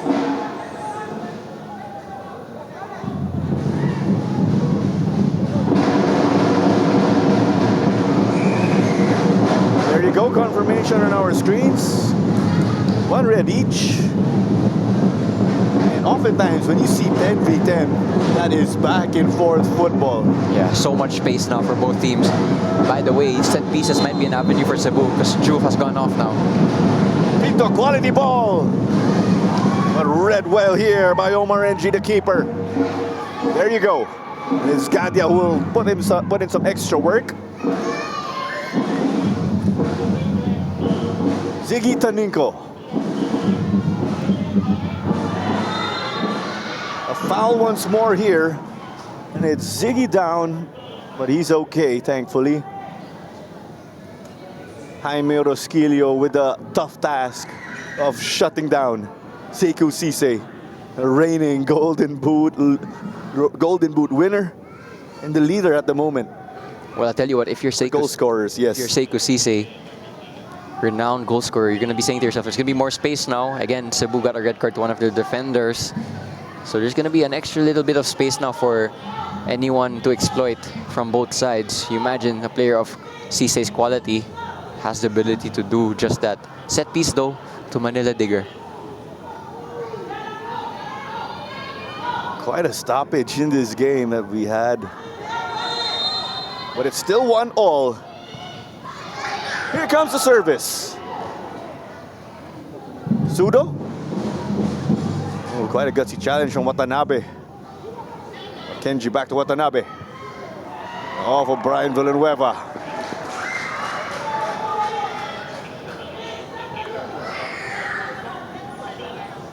Corner kick now. Well, things just flipped in this game, we could say. This didn't shift one gear up. It shifted 2 gears up.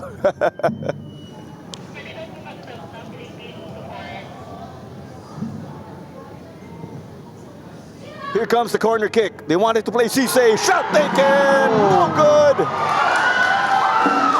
From our vantage point, we thought that was in.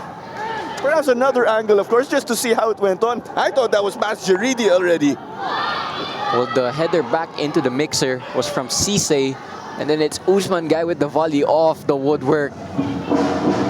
And so luckily for Jaridi, it doesn't bounce in, and Cebu escaped from that pressure moment. Goalposts have really taken a number of hits in this game. Yeah, not the first time that the woodwork has been rattled. Again, Rosquillo hit the crossbar earlier on. So a lot of action on both ends. That's just bad luck if you're the attacking team when that happens, right? One for Cebu, one for Manila Digger. And nothing more you can do as an attacker. As the neutrals say, both teams are even now in that aspect. 15 minutes and change remaining. We will see plenty of additional time. Well, Pinto ran into the referee there. And the ball is with Manila Digger. Sekou Cisse. Given the space, of course, he's also working double time in creating. 3-on-1, Usman guy getting stopped by Korsame, Rosquillo, and Gadia. Yeah, not a trio you want to go up against, especially when they're triple teaming you. Just one of your most hard-nosed groups of local players.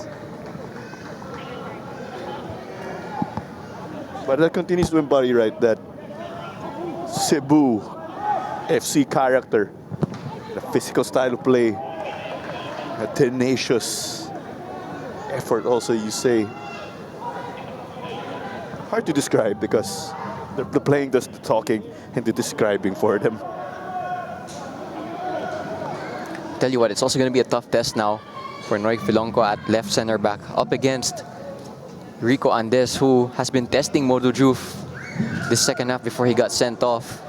And as a midfielder, it's going to be tough for Filonco to deal with Andes's movement.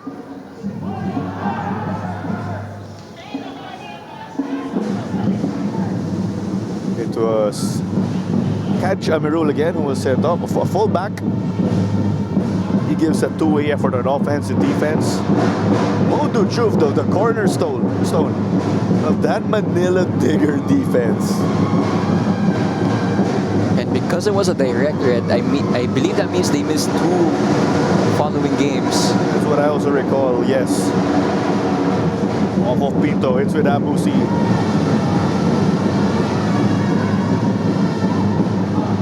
A collision here, and Des and Filonco getting tangled. Torino gives it back to Engie. Great decision making.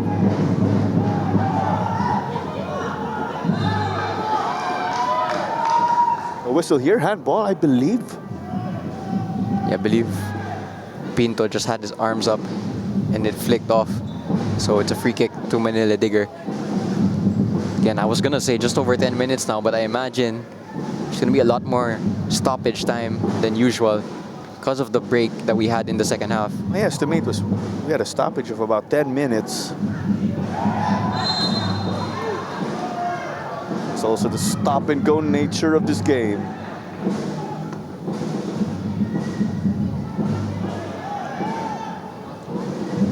In the 77th minute. And let's remember, Babu Kartori, the goal scorer, was subbed off for reigning Golden Boot awardee Sekou Cisse.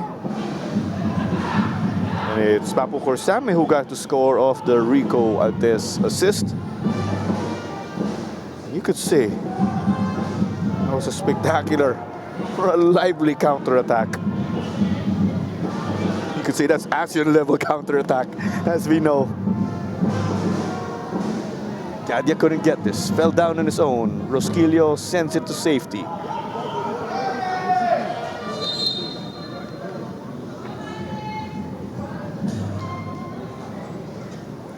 Here is a change. Manila Digger inserting an attacking player, but it's a like-for-like change. Tough outing for Troy Limbo. Nonetheless, held his own because it's 1-all. In comes Modu Mane, an attacking option. A very deep bench for Manila Digger. Yeah, and Modu Mane is just going to add a little bit more energy in the last stage of the game. Again, because both teams are down to 10, it's going to open up some space. Guy takes it. Jaridi. He had that covered, but had to work extra. Yeah, might have been going out actually, but Jaridi wasn't to take any risk. And the volley from Usman Guy has been knocking on the door now, past 10 minutes or so. Again, he hit the woodwork not too long ago. Corner to the yellow shirts. A win again will push Manila Digger up to first place provisionally again, because the teams below do have a match on hand. Here comes the cross. Papu up against Nishoka. Oh, they get tangled up here. Oh, Bas Liu, furious. He's contesting a non-call.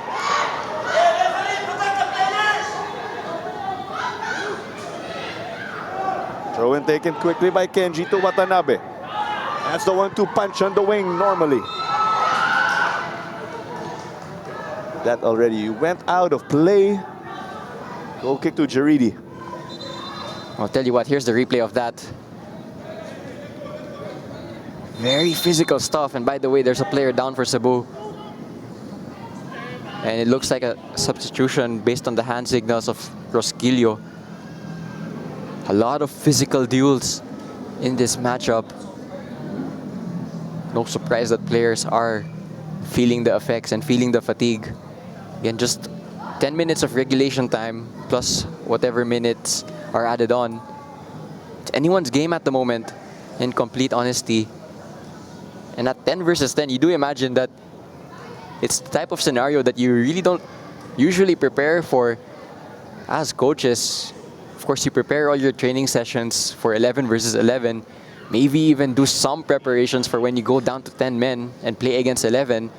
But at 10 versus 10, it's a completely unpredictable environment to play in. So I have no idea where this match is going to go, to be completely honest. Something I've heard from coaches is that they would simulate with makeshift setups here and there. What if they're without a center back and they have to play someone from the bench? Those types of setups where you are not essentially able to play best 11, which is common, I like to think. But Brian Villanueva is receiving treatment on the side. NV9 now. That number favors Manila Digger. Yes, Cebu might just play this out actually, because their substitutions are ready on the touchline. They're gonna make, I think, a couple whenever the ball goes out. We spoke about what would happen if Digger grabbed the win here, but for Cebu, a win gets the Gentle Giants into the top 6. At the moment, they are at number 7. Postman Guy. It's with Clarino. Fullback cutting inside.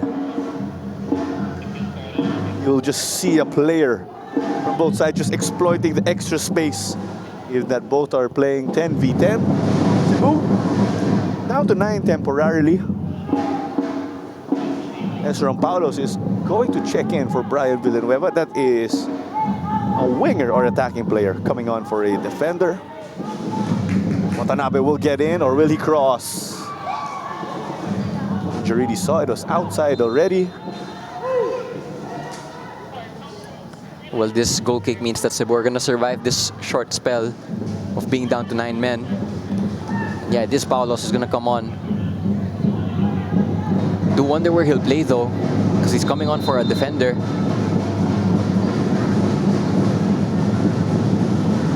You're going to wait and see, of course, where Paulos is going to take his place in that formation. Essentially a 4-4-1, I'd like to think. For Digger.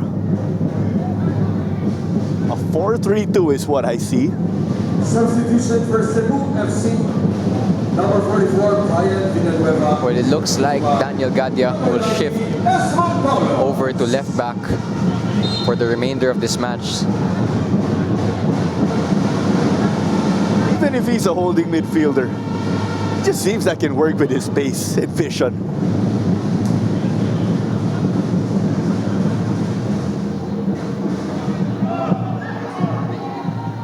So, of course, that came off of Corsame.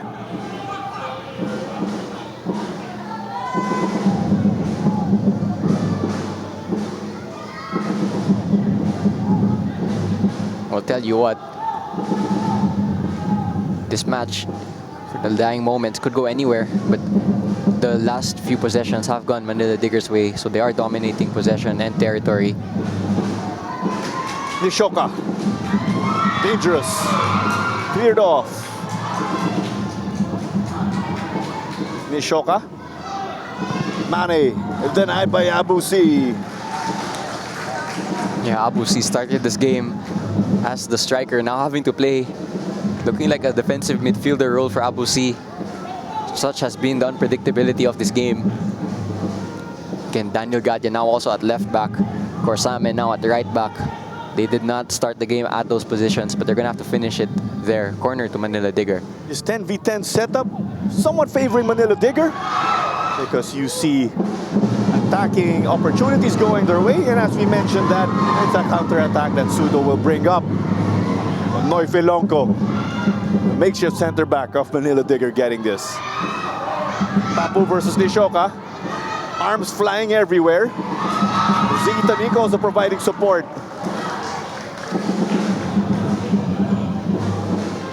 Well, you saw that dogged energy from Corsame there.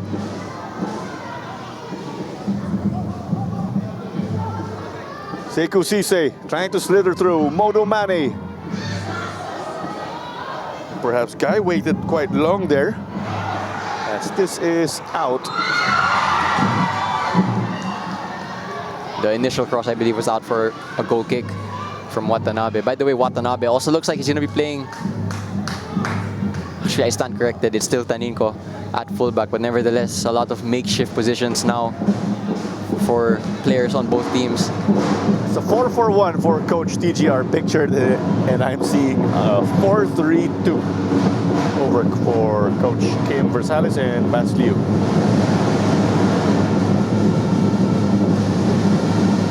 Off of Abu C.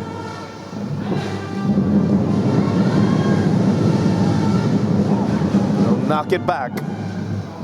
It's Digger chasing this one now.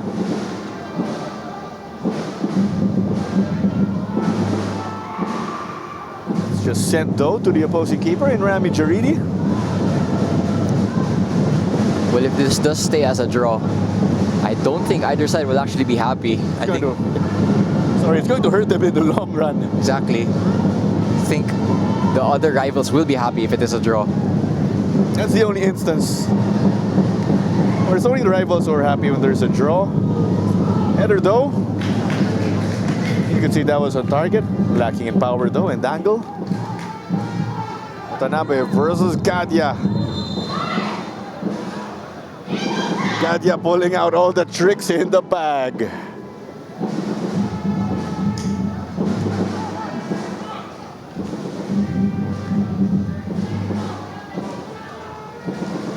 Torino to Nishoka.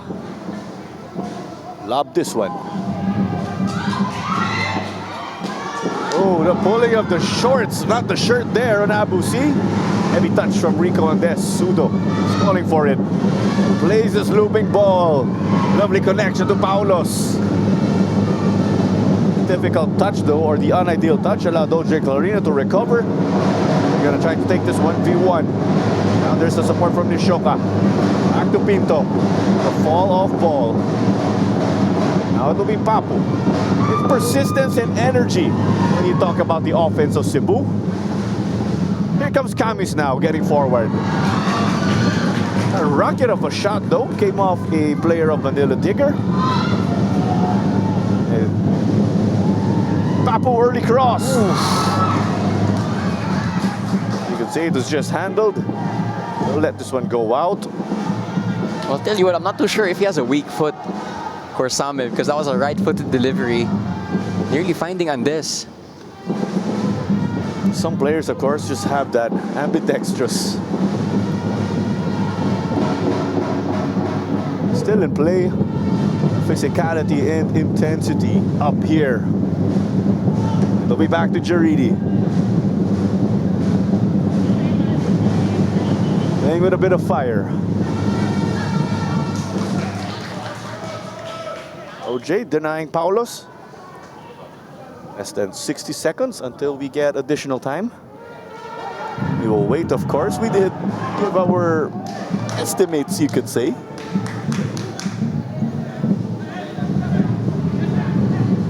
Paulos versus Felonco.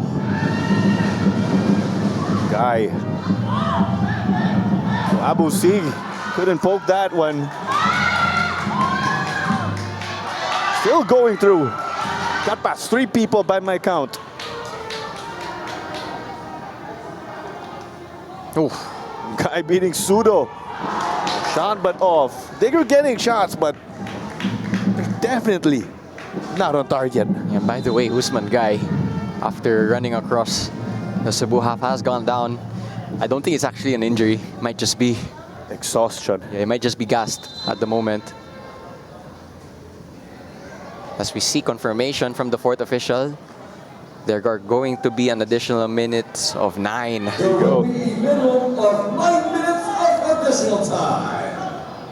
Definitely an eternity. A big thank you for joining us again on the Facebook and YouTube pages of the Philippines Football League. It is Manila Digger in yellow and black. Cebu FC in all red.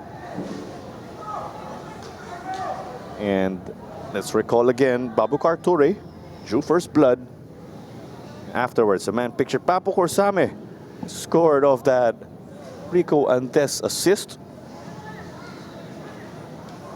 we also got to see 2 red cards issued earlier. Kaja Mirul was sent off. There was also Modu Juf, who was given a straight red. Hence, it is 10v10. Actually, I think because Usman Guy is off the pitch at the moment, for a little while at least, it's going to be 9 versus 10 in favor of Cebu. So can they take advantage of this 1 or 2 minutes that they have the extra player advantage? But Guy is expected to return. He's just heading over to the half line. Orsame. Now encountering traffic with Kenji Nishoka.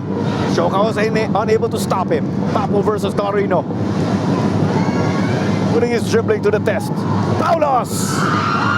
Denied! Well, you see, Angie secured that. Sudo just wanted to bounce if ever there was an opportunity. Yeah, it looked like for a small moment there that NG spilled it, but he recovered well, and that was a good save because it was a good strike also from Paulos to test the goalkeeper. In the end, it doesn't amount to anything for Cebu, but that was a promising moment for the Gentle Giants. Let's remember Noy Felonco being put at makeshift center back.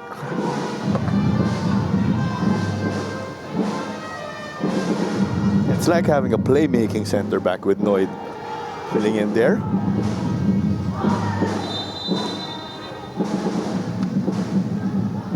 I believe that's a handball called against Abusi. They opted to play it short. They got the Cebu defense down. Nishoka. Oh, Papu couldn't get it. This will go the way of OJ Clarino for a throw-in. Oh, Kenji Nishoka using that, of course, to his advantage. Papu Korsame, what a recovery. yeah, for a split second there, the Cebu backline just asleep. Again, there are no offsides from throw-ins. So Nishioka for a moment there, in behind. 6 minutes remaining right here in additional time. It's been Manila Diggers searching for the go-ahead. Nishoka goes for the back post. Off of Paulos, couldn't get it to Sudo. It was off of Rasquilio, I think. They'll float it back in. Of the Gentle Giants, they got it to safety. There's a player down though for Manila. They try to get it in. Jaridi to the rescue. You got a feel for Manila Digger here. They've got to be frustrated with the pressure and the number of chances they've been able to pile up. Here's a look. Yeah, this is good goalkeeping. 1 or 2 instances where Jaridi really doing well for his back line.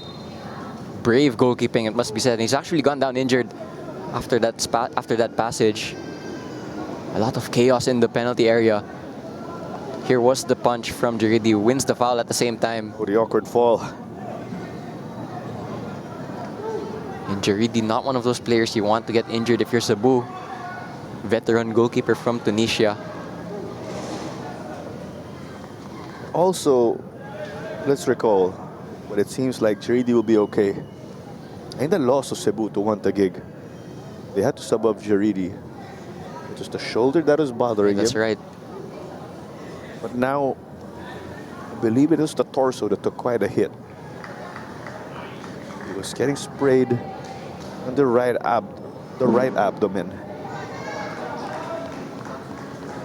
About 4 minutes remaining right here in additional time. For those wondering, we did have a stoppage again after there was an incident that led to stoppage of play. 2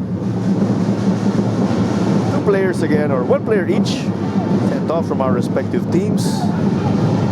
But it's been Cebu holding on.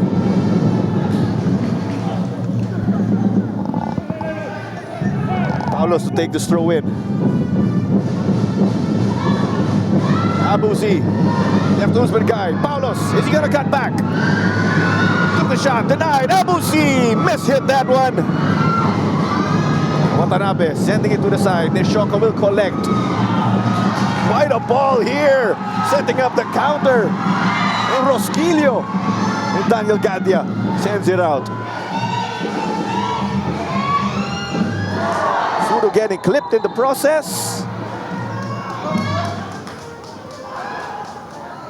I'll tell you what, this has been a chaotic exchange. Here was the chance. It was Paulos with time and space. Opted to go for the shot saved by NG, and then the volley from Abu C was mishit. Then a near counter for Manila Digger, but the stop by Jaime Rosquillo, who, by the way, is on the deck.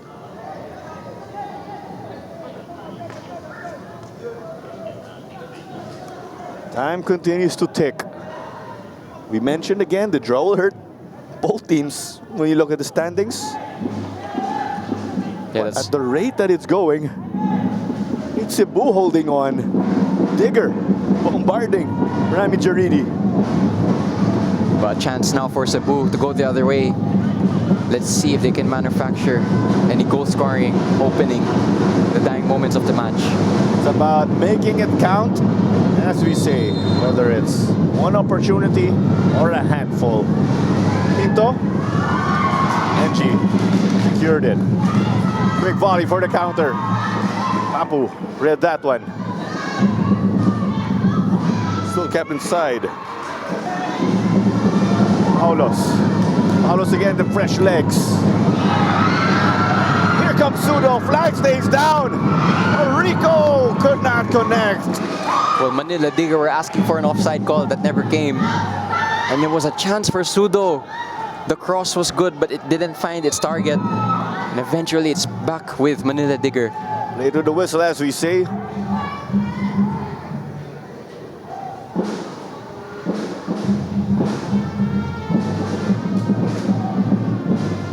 Ziggy over to Felonco. Quite an atmosphere here. A PFL classic. Oh, there's the challenge from behind. Corner though, from the looks of it. I'll tell you what, any goal-scoring opportunity at this moment probably be the last one. And at the moment, it's a corner to Manila Digger. Just under a minute left now. Let's see what happens here. I'm sensing about 3 more opportunities. Here's the first one. Headed by Rosquillo.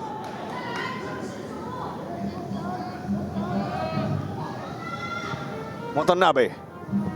Papu mishit it though. Is he gonna gift this to Digger? Abu C. Oh, Kamis and Abu C not on the same page. They did enough to push Digger to the side. Watanabe floats it in. Papu once more, all over the place. There you go, we've hit the 9th. Well, it was Corsame's misclearance that caused all the chaos, but he redeems himself there, putting it out for a corner. Still more pressure to come though from Manila Digger, the team currently top of the table. Too close for comfort, as we've said. It's go time for Kenji Nishoko and company.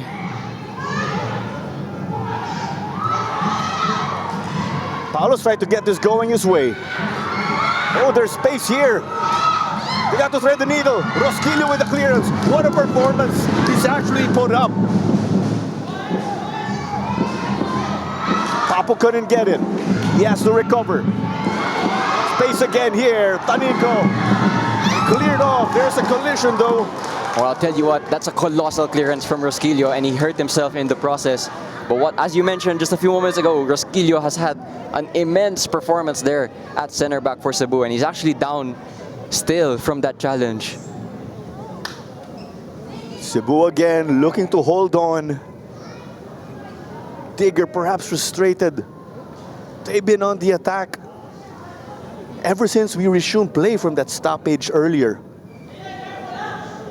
We actually hit the 10th minute also. After all, we had some stoppages in the 9 minutes that were allocated, but it is all up to referee Mick John Pineda now.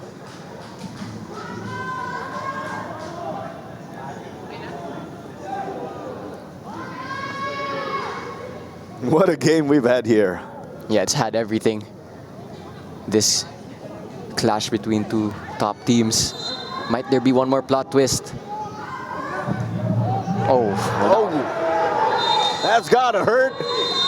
An anticlimactic way for Digger to end the game. They're left frustrated again, given that they were dictating the end of this one. Cebu fighting back. The Gentle Giants trailed 1-0. yeah, and there are 3 players on the deck for both teams. That's how physical this match was. Tell you what, this was a classic encounter between the two teams. In the end, I actually think neither side will be happy with the draw. The happier teams will actually be the other top 6 rivals, because it means that neither side were able to take all 3 points and leapfrog high up into the table. So in the end of the day, it was an entertaining encounter, but neither side will be pleased with the draw. They are absolutely gutted.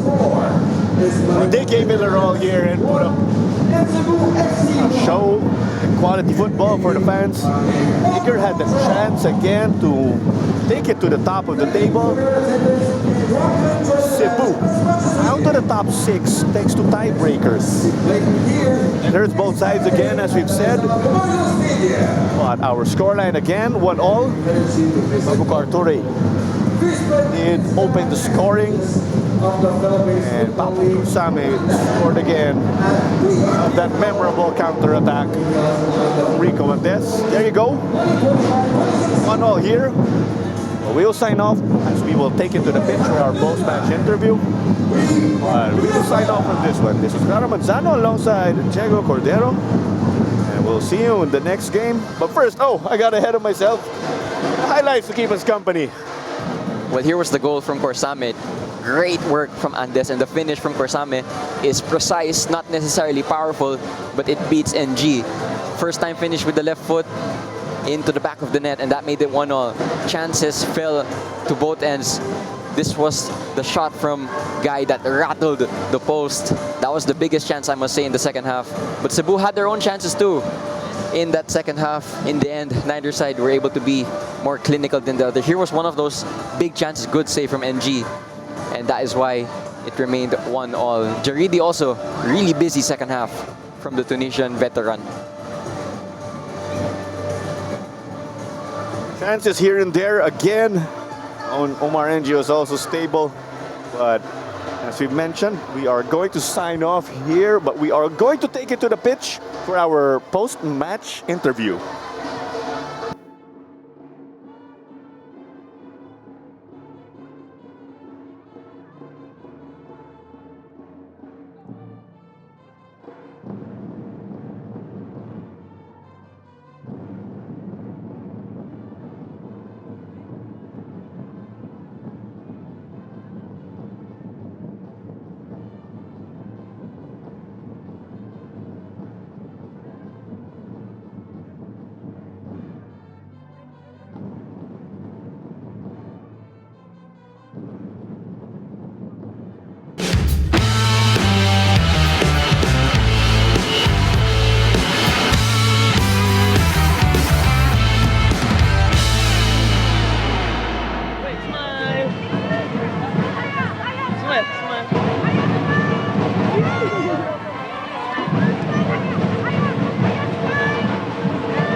Yeah, good.